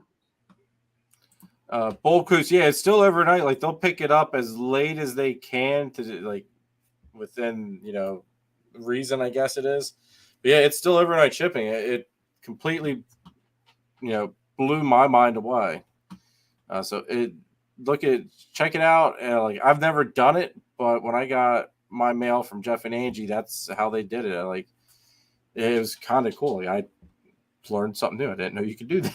I thought you had to always take it to the facility. So I do think it's a couple bucks extra though. So as long as you're okay with paying a couple bucks extra, hey, if you got a 2-hour drive, a couple bucks extra is definitely worth it. Yeah. I don't know how much y'all's gas is there, but ours is almost $4 a gallon here. So I looked at it today on our way back from the grocery store, and it was $3.93. And I looked at Kara, I was like, why are we going up in price again? Like, I don't get it. mm-hmm. Like, I don't get it. I don't understand how we can go from what we were to where we're at now and then drop and then skyrocket back up. I just don't get it. Okay, Chris says it's a $5 charge for pickup. Okay. That's not bad. No, that's not bad at all. Sammy says Redline for the win as well. Oh, Jim says 418. Oh. Yep. Oh. See, I wonder why. All right, we're all going to move to where Will's at. I don't even remember where Will's at. Will, can we just start a pipeline from your house? Right. We just connect a crap load of garden hoses. It'll be no one will ever find out or catch on.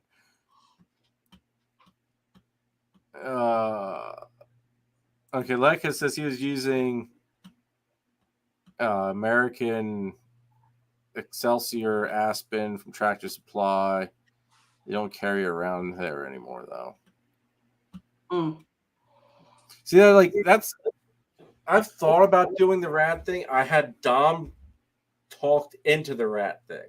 Mm-hmm. But now that he's got his own job, you know, granted it's part-time, he's kind of, he doesn't have a whole lot of time to be a kid now. Because now he's working 3 days a week throughout the week. And it's just kind of like, well, he's not going to, you know, jump on the bandwagon to do the rat breeding anymore that I can foresee. So now I'm back to square one. It's like, do I just go and bite the bullet and suck up the time it's going to take? Because some people say it doesn't take a whole lot of time. You say it takes 5 to 6 hours a week, and it's just like, man, with my work schedule, I don't know if I can swing it.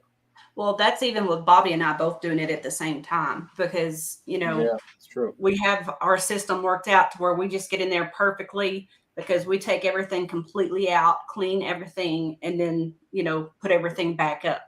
Okay. So that's fresh bedding. That's fresh everything. We're out there. He's out there with, well, I posted a little video, soap and water scrubbing the other morning at 4:00 in the morning. I saw that. I thought that was funny. Yeah.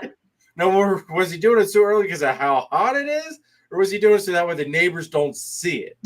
No.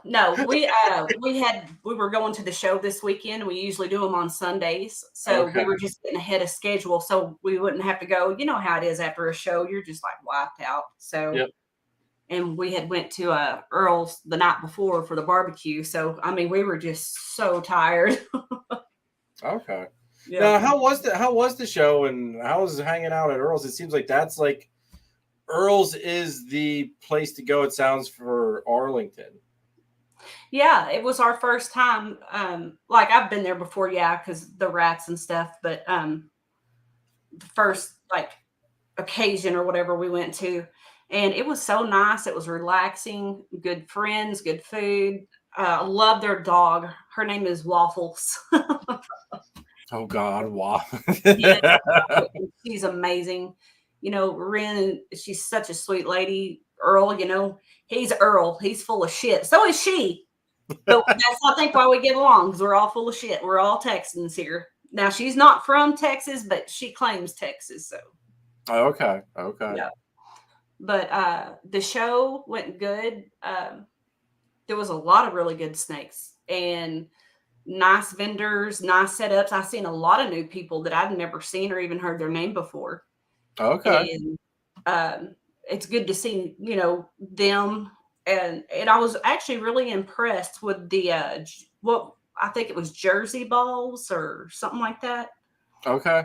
We talked to them, and they invested a lot of money, and those are the ones the snakes. Oh, we were just talking about them a while ago, and I want one, and I can't think of the name of it right now. Anyway, monsoon. There we go. Yeah, I was gonna say the monsoons. Yeah, the monsoon pictures I shared. So for them to only be in business, I think he said 2 or 3 years. I mean, they got some nice snakes, but he invested a Okay. lot of money. That's kind of where, like, if you got the money to spend, you can get somewhere real quick. Yeah. I mean, for me, unfortunately, I've got to take the slower road, but I've also surrounded myself around great people that help me navigate through some of the harder situations. They help me get through it and come out the other side a little bit quicker. Right. Like yeah. this guy right here, Danny. What up, dude? I'm surprised you're still awake. Like, you must have had like 100 yoo-hoos today or something. Danny was killing it. I only got to talk to Danny for like 2 minutes in the kitchen, and then that's it. After that, he was probably getting his butt whooped by all the ladies in the. Yeah, that was funny though. That was great. Danny's a big old tough guy, and he gets taken out by a couple little girls. That was funny though. It sucks I missed all that. But Danny, what's up, dude? Thanks for tuning in, bro. I'm surprised you're still awake because Danny was vending at Repticon as well. Oh, but I know Saturday he had a killer show. I hope he had a killer show today as well.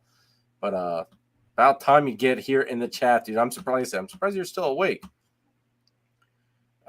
Chris had asked, how are the prices at the show? okay. So Will Banks on his stuff, I believe it was all of his ball pythons, he had them for 50% off. Oh. And I think they did quite well this weekend. But all the other vendors, I mean, they were cutting deals, but to hear people talk about it, I mean, they really wasn't selling anything. And I think it's just the end of the year. I mean, I don't think a lot of people had a very good breeding season either. Like, okay. I've heard that a lot.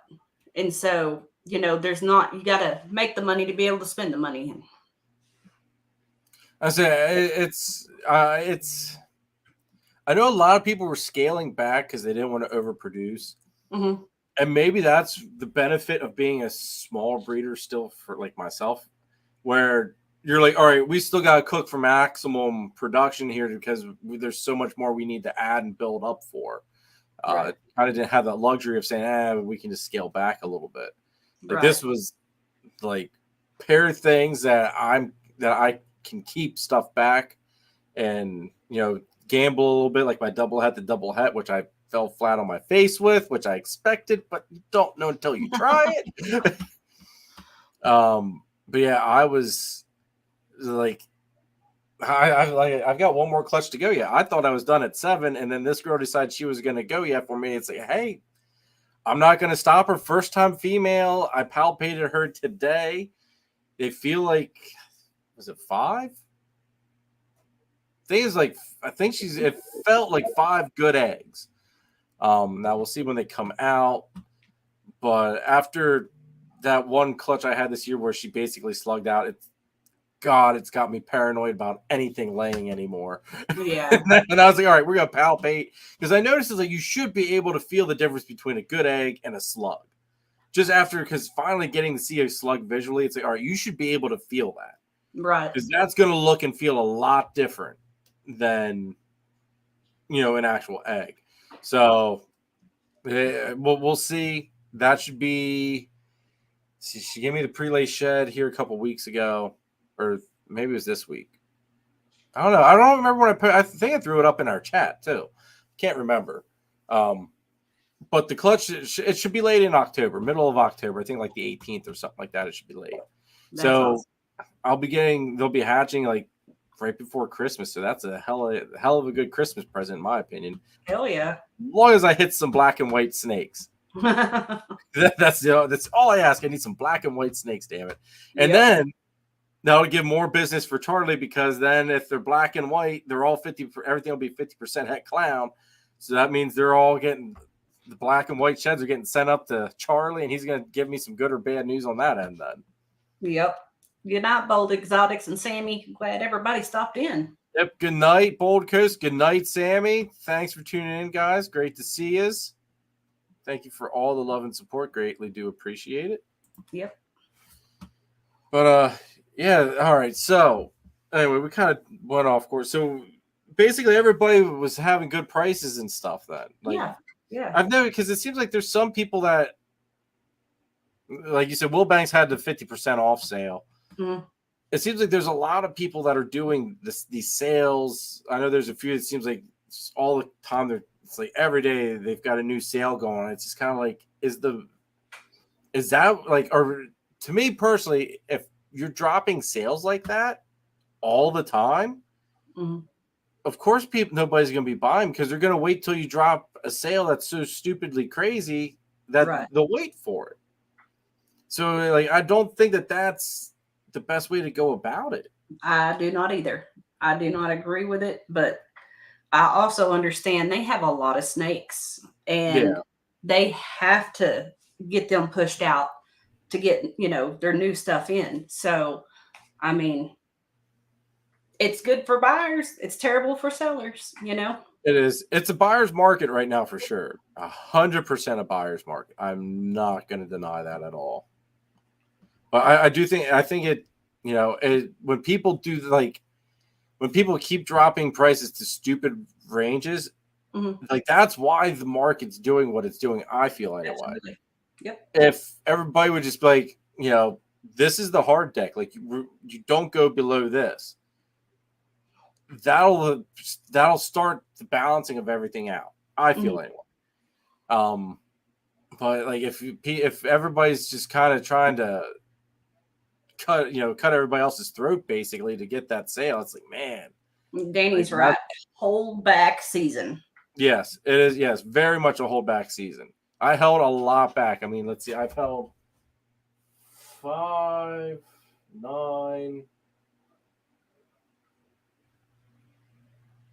I think I've held back at least 9 babies I produced this year. Now, everything visually exantic. Oh, wait, no. Because the one now is for sale. All right. So I've held back at least 8. Because my Zebra Bee that proved out to be not het clown, he's getting set loose, and he's up on Morph Market now. Mm-hmm. So, but basically all the visual exantic stuff, it stayed here. All the female visual exantics, they're staying here. They're not going anywhere. Yeah. And then I had my double hat DG exantic stuff that I kept. It was a 1.3, 1 male, 3 females. The females, the stuff that had the pastel, I'm still convinced there's something going on with them. I don't know what, but they don't look pastel. Really? Like, yeah. Here, I can. Let me see.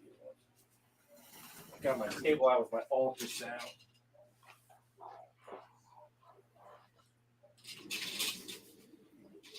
Like, she just. I mean, wait, is this the right one? There we go. Yep.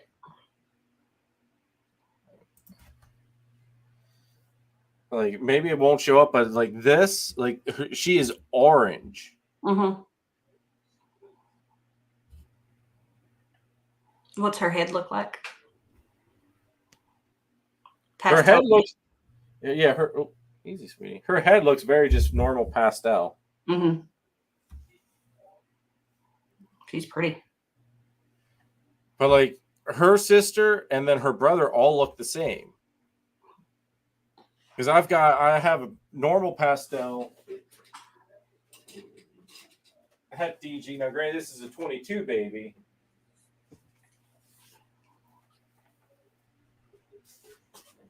I mean, this is pastel, just pastel Het DG. So what the hell is this then?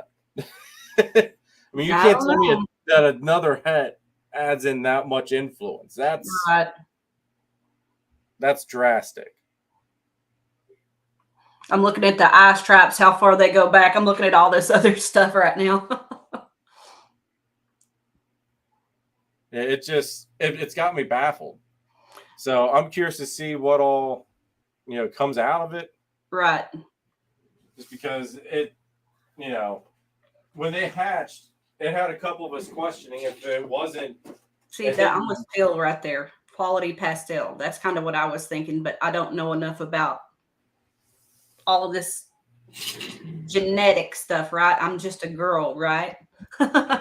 Sorry. Well, it could be a quality pastel thing, but the funny thing is it's not that crazy pastel line that I have. Not saying that that's the only quality pastel out there. Mm-hmm. So, but that crazy line of pastel I have isn't in that. Do you think maybe there's a het influence there somewhere? That's the double. I mean, it being a double het might be, but would het Exantic do that much? I mean, I can't imagine that a het Exantic would look that much different. I mean, maybe I don't know. Did something genetically just mutate, possibly? The clutch I hatched out, I'm gonna have to show you that female. I can do it later, but she's not shed yet, and she's over a month old now. Still waiting on it. But yeah. So I don't know what's going on with her, but it's crazy. That's funny. There's new things popping up all the time. And that's the thing. How do you determine if it's, other than breed it out? Just wait and see.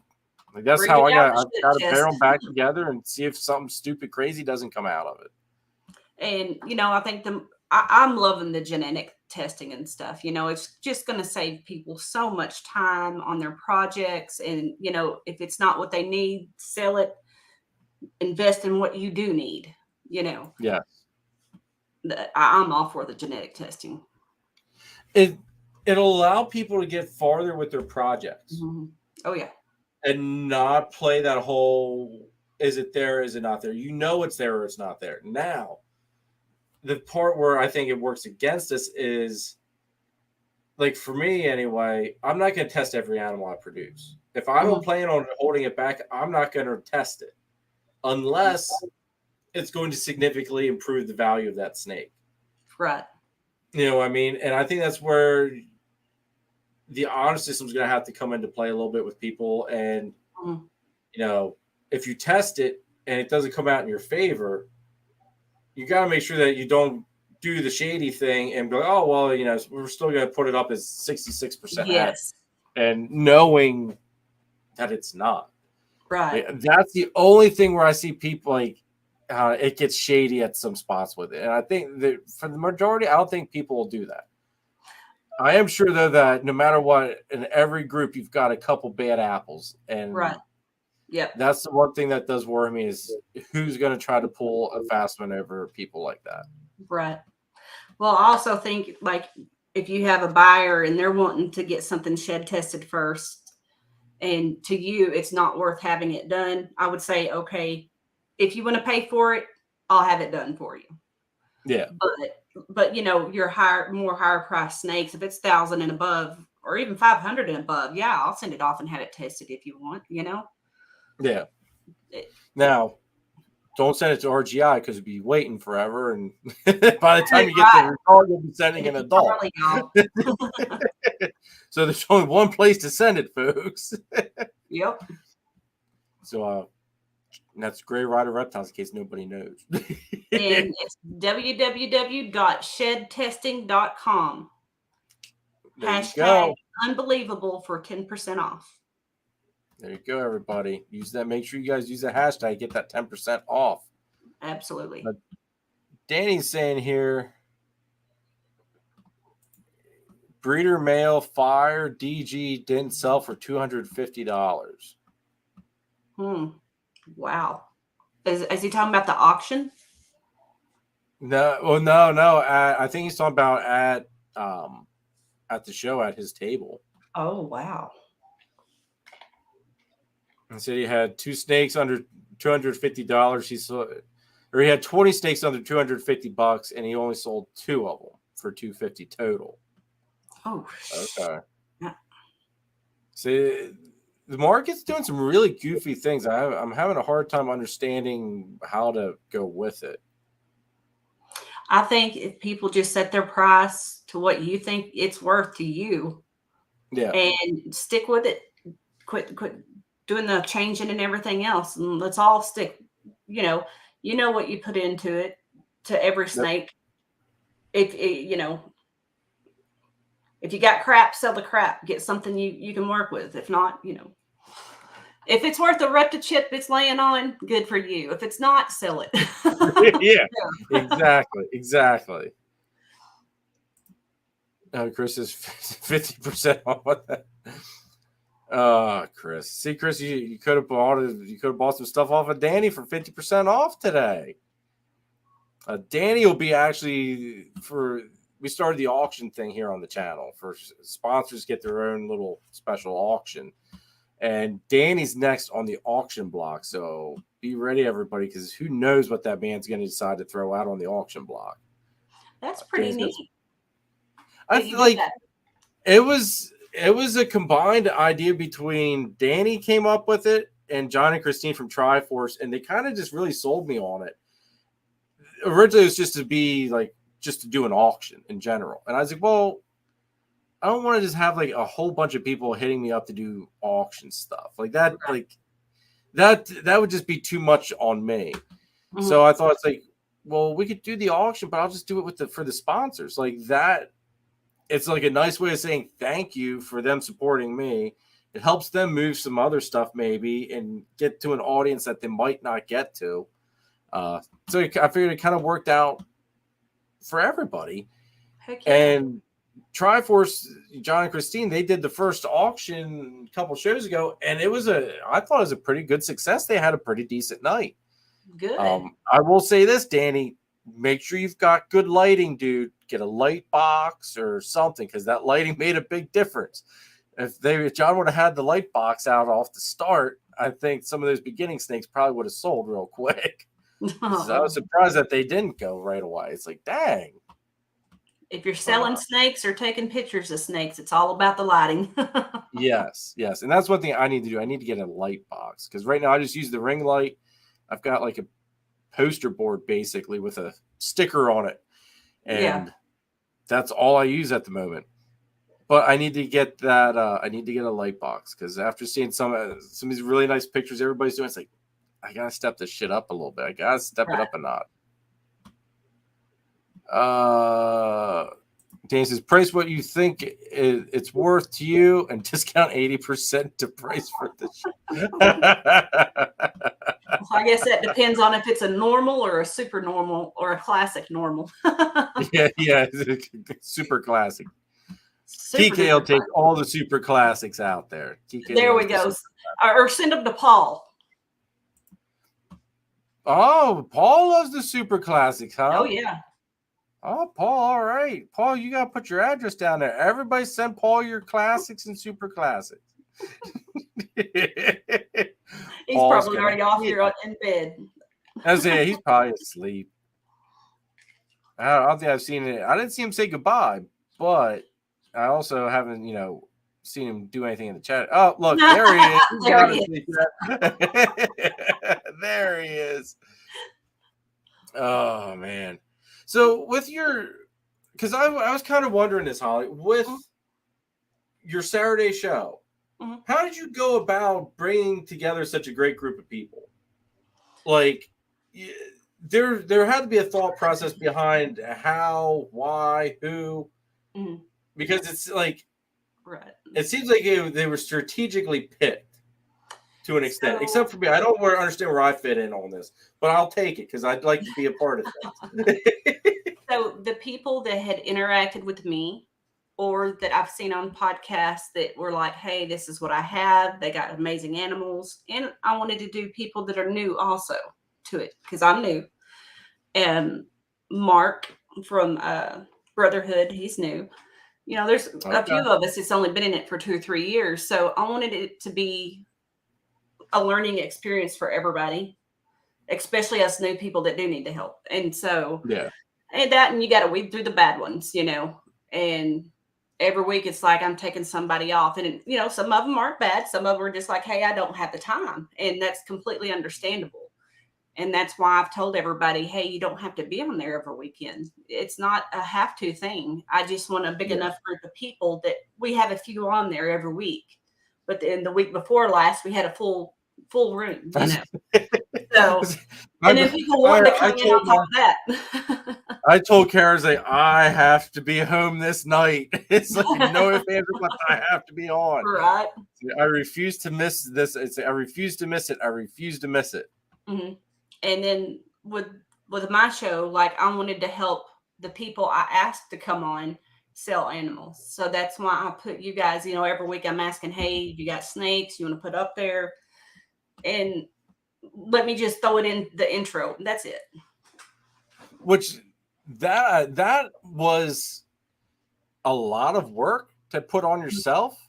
Yep. But that was an ingenious idea to put that as part of the intro. Like, not only like I love the intro. I'm not like, the intro is badass. I'm anxious to see what October's intro is, because it sounds like you're cooking up something really neat with that. Yes. Yep. But like, you put a lot of work into the whole channel, the intro, all that stuff, showing love to everybody that's on the panel. Like, I don't know how you do it. I really don't know how you do it. It takes a lot of time. I'm always in here behind the computer. And if I'm not in here, I'm taking care of animals or, you know, cleaning my house. It's, you know, I don't need to go anywhere during the week. I don't have time to go shopping. I don't have time for this and that and the other. It's strictly here at the house. So unless Bobby makes me go to the store, and he doesn't, he's like, here, I'll go. I freaking hate Walmart. Oh God! Well, as much like, all right, nerdy thing is, the only bad thing with Walmart is that's the only place I can go to get my picture frames for my autographs from Comic Cons. Right. Like, I've got a certain frame, and Walmart's the place that freaking sells them. So that's the only reason I really am okay with going to Walmart, is to get picture frames. Right. Other than that, I can't stand the place. Can't freaking stand it. Yep. Paul's right. You do amazing shit with the computer. Like, thank you, Paul. You definitely set a high level that I can't achieve. I'm not gonna lie. Like, I don't know how you do it. I've played around with things on. I know you use Canva, right? Yes, but that's not the only thing I use. There's multiple things that I have to pay for, you know, every month, and you know, it's a lot. But it's not just on the computer. It's apps on the cell phone that I have to go between the computer and the cell phone to work. Oh. So. See, okay, so God, I really don't know how you do it then. I freaking hate technology. Like what I do on Photoshop for the videos and everything, like, that's the best you're going to get from me, everybody. Like, you know, I am not as fancy as what Holly does. Like, but I said, when you're ready, hit me up. I got you, fam. I now that Exante Clown Clutch fell flat on its face, Holly can help you, Jeremy, with countdown timer for the auction. So that way I don't have to. If you need help, Jeremy, I'll be there, man. Okay, all right. Maybe we'll probably definitely. I'll hit you up on that one, Holly, because Danny, once he's done a certain level of professionalism, I guess he doesn't like me having to hold a cell phone up with the timer for everybody to watch it that way. Yeah, we'll work on that. Freaking Danny. But no, I definitely do need to because I remember we were holding off on that because I was dead set I was gonna hit that Exantic clown, and I needed that Exantic clown for that intro. Mhm. And obviously I fell flat on my face and didn't hit that. So now I've got that other Exantic clutch. It's like, all right, well, maybe I can hit a really badass looking Exantic out of that. So now I've got to wait for that clutch to come and see if we can't hit it on that one. Yeah. But Jim says, yeah, he's struggling to learn Canva. See, I haven't tried Canva because you have to pay for Canva, don't you? Yeah. I think ours is like $200 a year. Oh, so yeah, it's pricey, but there is a free version of it too. You just don't get all the stuff. I have to have everything. I'm extra like that. Well, see, that would be my thing though. Like I would get it, and then I would be able to see all the kind of like StreamYard. Like I used the free version of StreamYard for the longest time, and then it kind of came down to the point. It's like, damn it, I gotta actually pay for a subscription now. Yep. Because this is how everything was working. It's like I prolonged it as long as I could, and I finally said, you know what? Basically, the channel and everything it pays for it, so it's like whatever. We'll let it go, and we'll just bite the bullet and do it. Yeah. What is yours? 25 a month? That sounds right. I think I just paid it yearly. I don't remember. Make an animated Star Wars character, please. For the countdown timer, Phil. That's funny. Man, y'all going to put me to work. Danny's going to hate this auction if we make this nerdy like that. Don't worry, Danny. I got you, man. Oh, shoot. It's going to cost y'all both, though. It's going to cost a clown. A very, very nice clown, Danny. Actually, Danny's got some really beautiful stuff. I can't deny it. But my Batman came from Danny. My GHI Mojave chocolate hypo came from Danny. Ooh. Is that male or female? It's female. And hold on, we ultrasounded today. And I forget the nut. Hold on. By the grace of Husbandry Pro, I'm able to tell you people this information if it doesn't freeze up like it just did. It's what happens when I think I used it too hard today. I had to reboot the system here. One second, everybody. Greg's gonna be coming up here soon. We gotta set up a date. Everybody that's in the PA breeder chat, that I gotta drop a question here for everybody after this live. But we're going to. Oh, that's why, because I turned off my Wi-Fi. I'm an idiot. We got to set up a date, maybe try sooner rather than later. Greg and TJ want to come up, pick up their carpet, and then also we can all go out to eat and go to Shady Maple or something like that. Since Phil always says about we need to go to Shady Maple, and he hasn't picked a night to do Shady Maple, this might be the way we do it now. She had 6 mil follicles today. So she's got resting follicles. So that's a good sign. So now we just got to wait for them to start going up. Right. That means she'll be going to the triple het male. So I've got a chocolate triple het hypo DG clown. Yes. So that'll be some beautiful babies, hopefully. Yes, that will. Good night, Jay. Good night, Jay. Thanks for tuning in. Sleep well. Have a great work week. Sean here has the sister to mine, which I was super jealous when he got it. Like, this thing had like an electric yellow stripe down its dorsal. You could tell that there was one thing different between the two of them. And the only thing we can come up with is that mine's the one that's got like the chocolate in it, because mine's a little bit dirtier on the dorsal. His was just freaking like, I saw that and I said to Danny, he's like, can I have that one? He goes, no, he goes, that is Sean from Pie and Joy got that. I was like, damn it. Oh. Okay. So all right, I'm fine with mine. Though. Chris says he was just talking about a fall dinner with Kent earlier today. We'll see. Maybe this is how we do it. Maybe, like I said, I'll drop it in the chat after this live, and we'll see what we can't get worked out here. Because I know Greg definitely wants his baby carpet. He's waited since July. he's chomping at the bit, everybody. He's chomping at the bit. Okay, we need a night to go in early November. Early November? Why so late, Phil? What about October, man? October. Could do October. Okay, or sometime early. All right, good. But yeah, no, Holly, I'll have to get you. Because I know you were starting to work on something while you were here, and then everything just kind of fell by the wayside, and I didn't really bother you about it much because I know you got a lot going on, and also I wasn't at that point where I was ready. Like, okay, let's finish it. Right.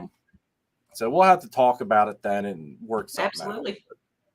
I definitely, because I think I want to do like two different. I want to do an intro for the actual normal video, and then I want to do an intro for just like the live itself.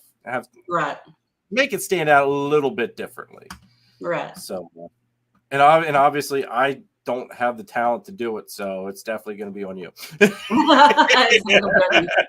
Oh man. Yep. Greg says, let's make a date, Phil. So yeah, we'll figure it out, guys. Like I said, I'll hit you up here after the live.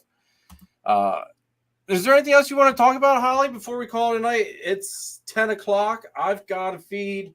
I would keep going a little bit longer, but I've got to feed some rats off yet. Right. No, I'm all good. I really appreciate you having me come on and chatting. And, as podcasters, people really don't ask you to come on their shows. So, because they're like, they already have a podcast. They don't, they talk about whatever, but it's still good being on the show. I think that's the one thing for me. Like, I don't get asked a whole lot to be on shows. And I think, like you said, it's people who you've got your own show. Like, right. But it's like when I'm on my show, like I'm not relaxing. You're running everything, trying to keep up with the chat. Like, there's a lot of pressure on you.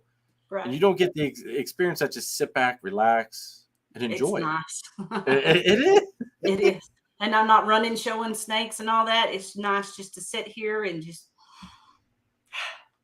Yes. Sit back, relax. You just take it all in. If only Paul would pull some of his weight, instead of you having to carry poor Paul. Like, your back's got to be hurting, girl. Like, it is. Well, I lost a show, so I mean, it's a little better now. You know what I'm saying? Not as much pressure, but I was saying when Paul was on vacation, your back that was probably the best your back's felt in who knows how long. It went really well too without him there, surprisingly enough. Uh-oh, Paul. I could just, his little sausage fingers are just going to town on that cell phone screen right now. He's probably got a cracked screen right now. All right. He's probably saying, "Jeremy, you bastard." Right. Exactly. I love him and his wife's accent, but hers is actually a lot stronger than his. Really? So whenever she walks in the kitchen in the morning, it's like, "Good morning." It's just, I love it. See, I love. Yes. Yes. See, there it is. There it is. I love listening to Paul's accent. Mm-hmm. I love it when he says chocolate, because I say, like, he's like the way the chocolate, like he says so smooth. It's like, damn, like, that's funny. I wish I had an accent. I wish I had a cool accent. I've got nothing, folks. I've got nothing. I don't know. You say Ewans? Is that how you say it? Y'all. I say y'all. I get. I've heard you say Ewans and stuff like that. I'm like, what the does that mean? See, I make up shit though. I make up a lot of fucked up words. I'm not gonna I'll make up. My wife it never fails at least once a month, even after being married and together all these years. I'll say something. She'll look at me. She'll be like, "Where in the hell do you come up with sayings or these words and shit?" It's just like, I don't know. See, I've heard it since I was a kid. She goes, "Well, you've never said it at all a day since we've been together." Right. And it's like, well, I guess the opportunity just never struck to drop it. Right. Like, I forget what she said something.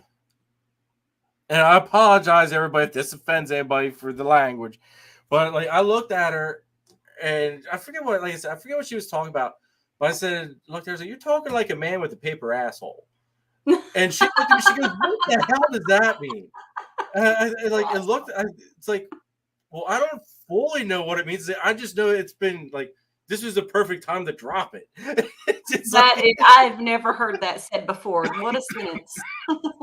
so, like, it's just stupid little sayings I've heard since I was a kid, and most of them probably came from my father. Right. Yeah. My mom wasn't. I said one the other day, and it just blew Paul's mind. I said I went and had my ears lowered, and he's like, "What the does that mean?" I was like, "Having my ears lowered, like, because my head's shaved up on the sides, like all the way on both sides, right?" And I'm like, "Yeah, I had my ears lowered," and it just blew his in the mind. And he's like, "What did he gets all twisted when he doesn't understand something and starts cussing." I got a haircut. And someone said, And so I've I looked never. it up. I sent him the definition, like the slang for it. And he's like, "I've never heard of that before." But then yesterday, he sends me a picture. And it's like, "Yeah, I went and had my ears lowered." I'm like, yeah, you did. Yeah, you did. See, I got a haircut, and somebody at work said, "Oh, you're looking good. You got your ears lowered." I looked. I'm like, "What?" Like, I've never heard up until like I looked at them like what the hell are you talking about? Right. And like they just stared back at me. It's like this really awkward moment of silence, and they're like, "You got a haircut." I'm like, "Oh yeah, thanks, yeah." Yeah. Paul says, "Who the fuck says that?" You do, Paul. You said it yesterday, Paul.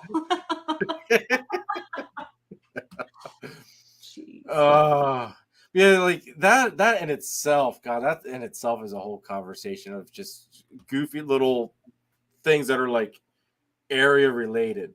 Yes.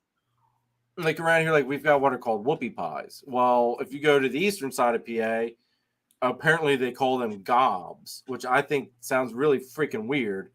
And I had to be explained what a gob is. It's like I grew up knowing what a whoopie pie is, but apparently, I guess they're called different things all across the U.S. My prison haircut, is that what he's saying? I doubt Danny's busting on you. I think he's probably busting on me. Danny's normally nice to mostly everybody, but I think he's probably getting on me. If I had to guess, whoopie pies are awesome, Phil, because Mom makes them homemade and they're amazing. So, what is a whoopie pie? Yeah, okay. A whoopie pie is like a little chocolate cake. Like you pretend you take a chocolate ball, okay, and you cut it in half. Chocolate cake ball or like a chocolate cake ball, cake ball. You cut it in half, and you put like whatever kind of icing you want in the middle of it, and then put it back together, and like cement both the halves back together. Okay. See, he was busting on me. I knew he wasn't being mean to you. I was like, I shaped it myself. I mean, no. I have to go like once every few months to have my lines straightened up because you're shaving it yourself all the time. And it does get kind of wonky. So and I'm trying to grow this part out now and leave the sides shaved because my hair is super thick. And I've really enjoyed this haircut. It's definitely got to be a lot cooler. Like it says, Devil's Food Cake. You see, yeah. I mean, I'm sure they're apparently called different things across the whole U.S. apparently, but yeah, there's like a little pieces of heaven, and they're super, super good.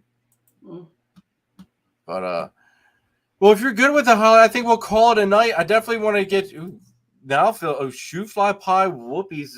Ooh, I've never had one of those, Phil. That sounds good.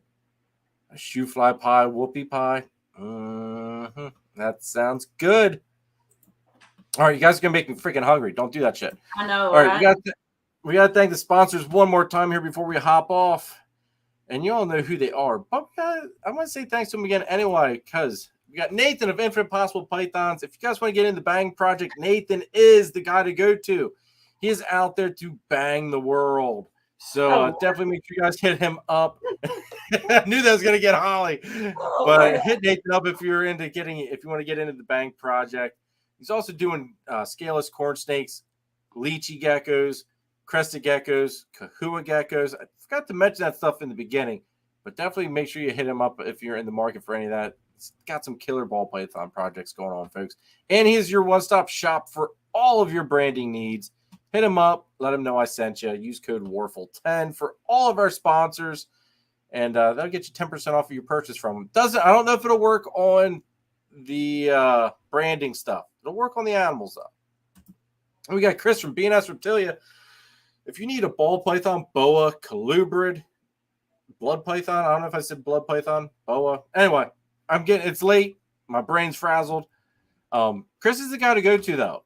I know he's got some beautiful bloods hatching. He's got some beautiful, beautiful pine snakes hatching. The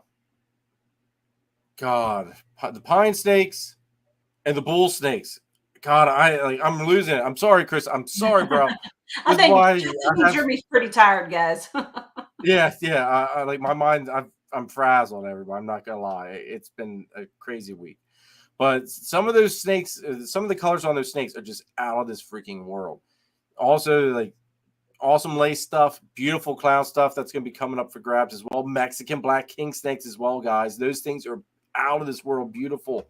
Make sure you guys hit Chris up for that. Also, if you're on the eastern side of PA and you need some rats, hit Chris up for that as well.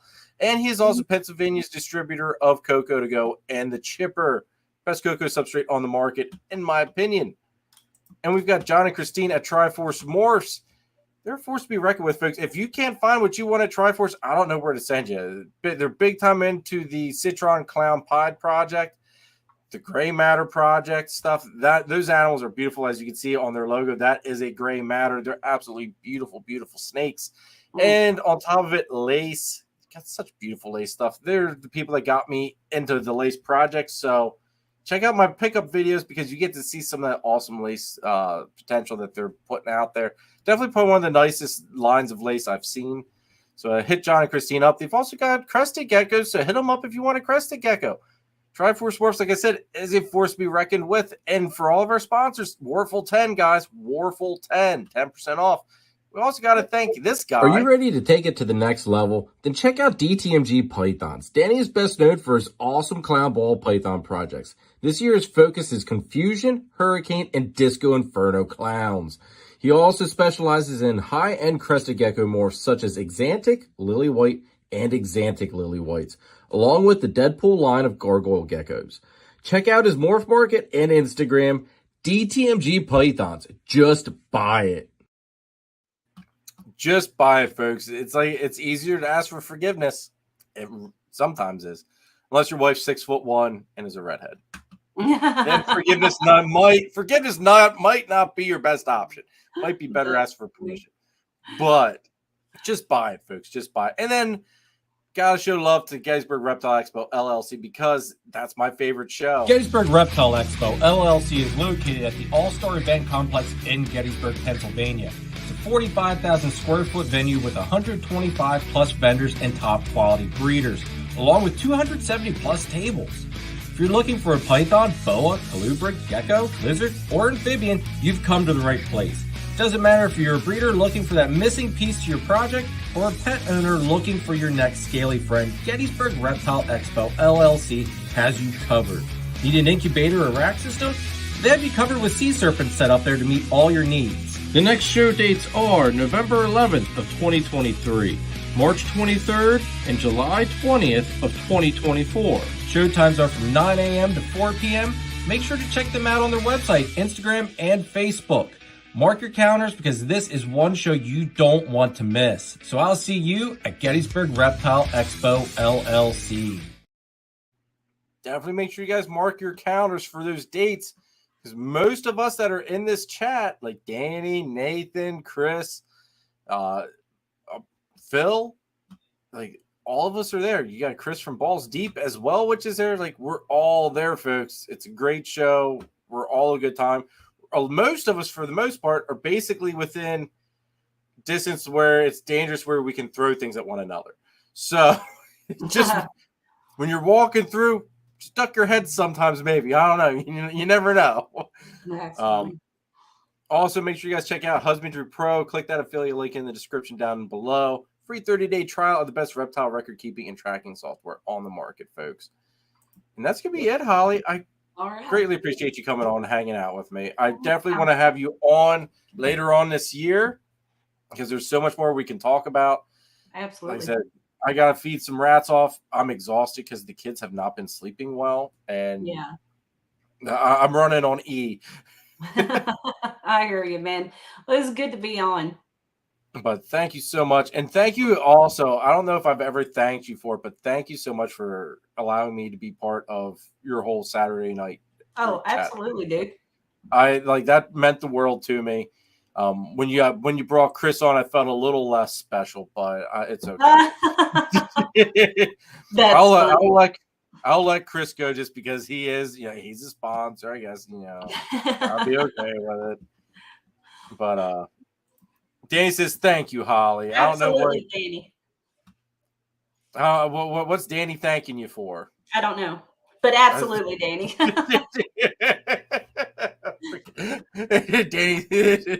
Danny, I tried to get Danny to come on, but all right, Danny, come on this woman's live show, dude. You can do it. What time's your show during the week? Because I always forget. I always seem to miss it. Okay, so the show it'll be 8:30 your guys' time on Wednesdays. Okay, so that's why it's hard to get Danny then, because Danny's got to take vacation. Yeah, and then after that, the Saturday show, of course, is at 8:30 your time too. So, which that's on the weekend. So Danny's at the bar being a pool shark and robbing people of their money with his pool skills. Heck yeah! Hey, that's his snake money, right? Exactly. I think that's how he affords to buy all the snakes he buys. He's taking everybody's money at the pool table. But I'll work on him for you, Holly. I'll work on him. Danny's one of those guys. You just gotta sweet talk him a little bit, make him feel special. He is special. We won't say what kind of special. Hey, he hangs out with me, so that I don't know. He's a certain kind of special. I don't know if it's the right kind of special though. I love you, Danny. I love you. Danny's one of those guys where, like, the second he sees you, he comes up. Like, Danny's huge. You've seen him. He's like, you gotta look up to Danny. He's a big guy. But he's one of the nicest freaking guys you'll ever meet. Like, he comes up to me and it's just like we're brothers. I mean, it's like we go up, give each other a huge freaking hug. I absolutely love that, man. Okay, so just to say, because I'm full of it. Your wife must be scared of you too.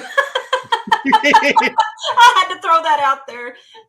I told you that story on how the day that I learned when she says that's enough, that means enough. Because she's just like, what, that much taller than you? She's got me by like an inch. I'm 6 foot. Oh, it's more than an inch, sir. Now, I know these inches when you men, so let's get that straight. See, I do construction, so I'm good at judging, I'm good at judging length. Yeah, I'm good at that. My husband's a plumber too, okay? Well, see there, he's good at it then too. But no, like she's 6'4", she's 6'1", and I used to be 6 foot. Now, throughout my stupidity of younger years of jumping off things and hurting myself, I think I've shrunken a little bit from cartilage just naturally breaking down from doing stupid shit. But so I might be like 5'11" now, maybe. I don't know. Yeah. But she definitely does have me by a little bit. But she gets mad. That red hair's enough to scare you. It really is. So, but behind every good man, there's an even better woman. So she definitely, like tonight. Danny says his wife Tara loves Holly. I like it. I'll have to. Was she at the party? Yeah, she should have been. Yeah. Tara was at the party. Yeah, Tara. So many people there. Oh my goodness, yeah. there was a lot of people here. Mm-hmm. It makes me kind of afraid for the next years to see how, because we went from like I'm making next year's. we'll have to maybe we can do a fundraiser and fly you out, Holly, or something like that. We'll figure something out. It was scary. I think the first one we had was maybe 20 people. So Really? we figured, yeah, it's like maybe 20-ish. And we went from 20 to probably almost 60. Mm-hmm.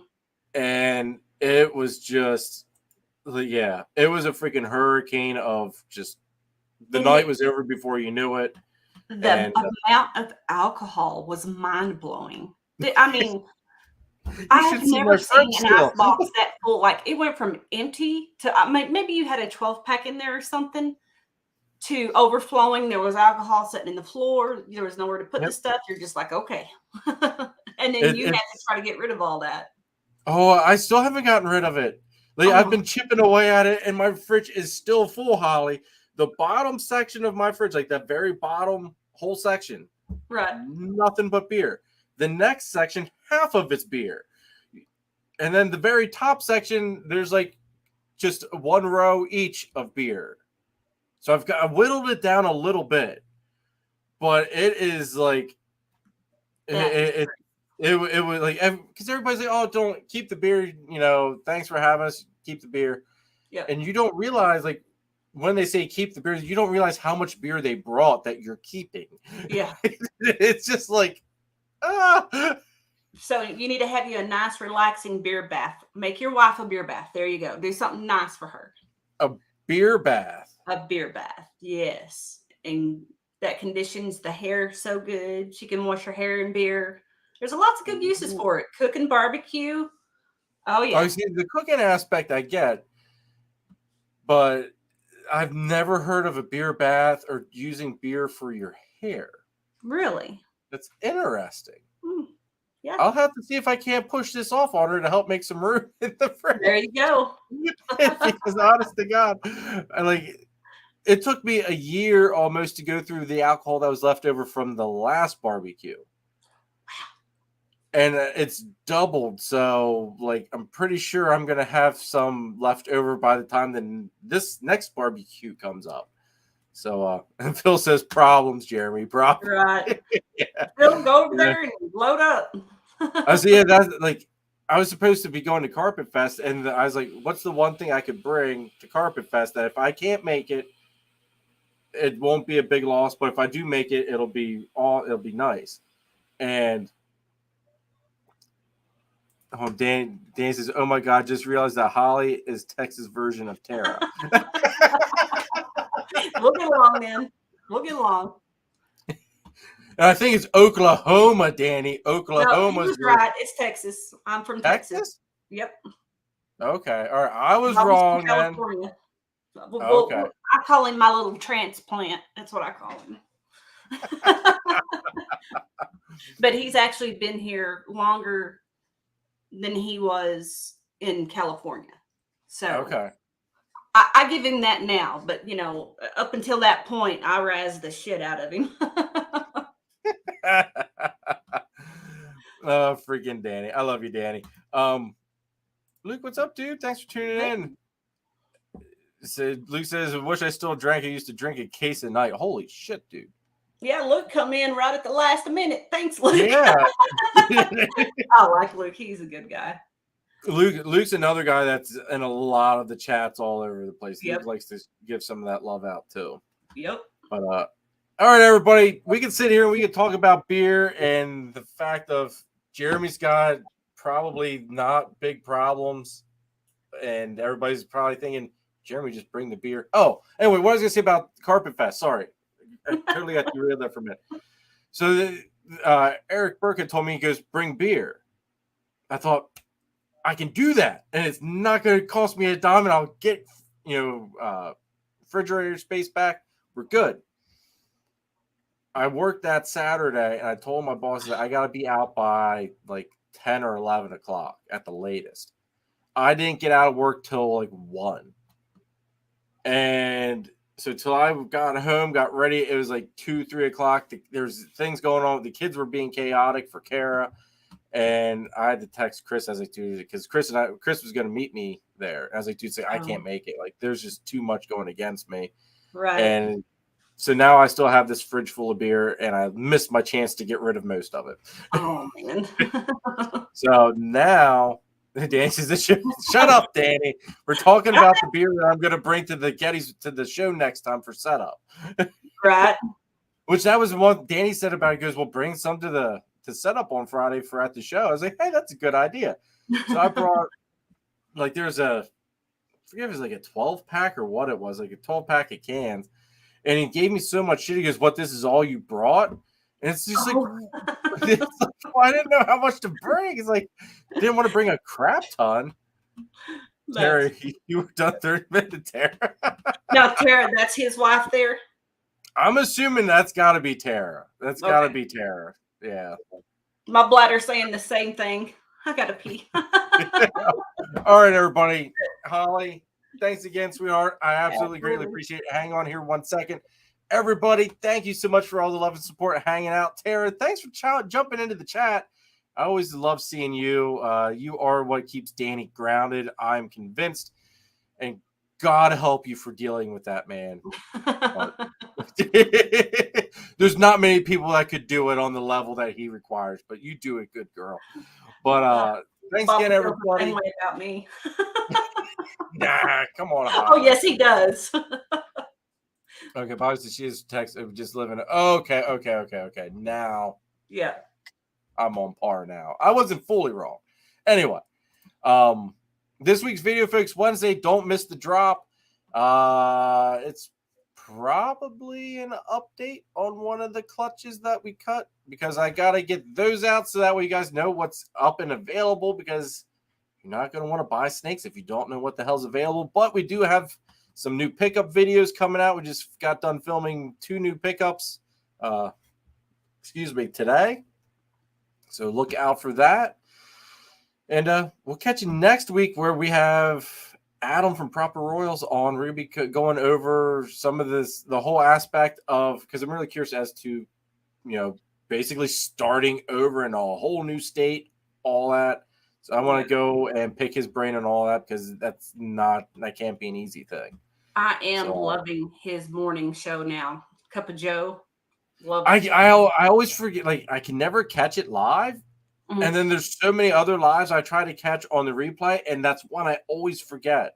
Like, I always try to catch yours on replay. I catch the Saturday night one on replay on Sunday for sure. And, like, it's just, yeah, I always try to catch his normal Tuesday live, either on replay or on normal. But I always forget to catch the Cup of Joe one. And the ones I have seen, they were really good, though, too. Like, I really enjoyed the content of it. But that's going to be it, everybody. Appreciate all the love and support. Holly, thanks again. And we will catch you next week, guys. Have a good week, and later.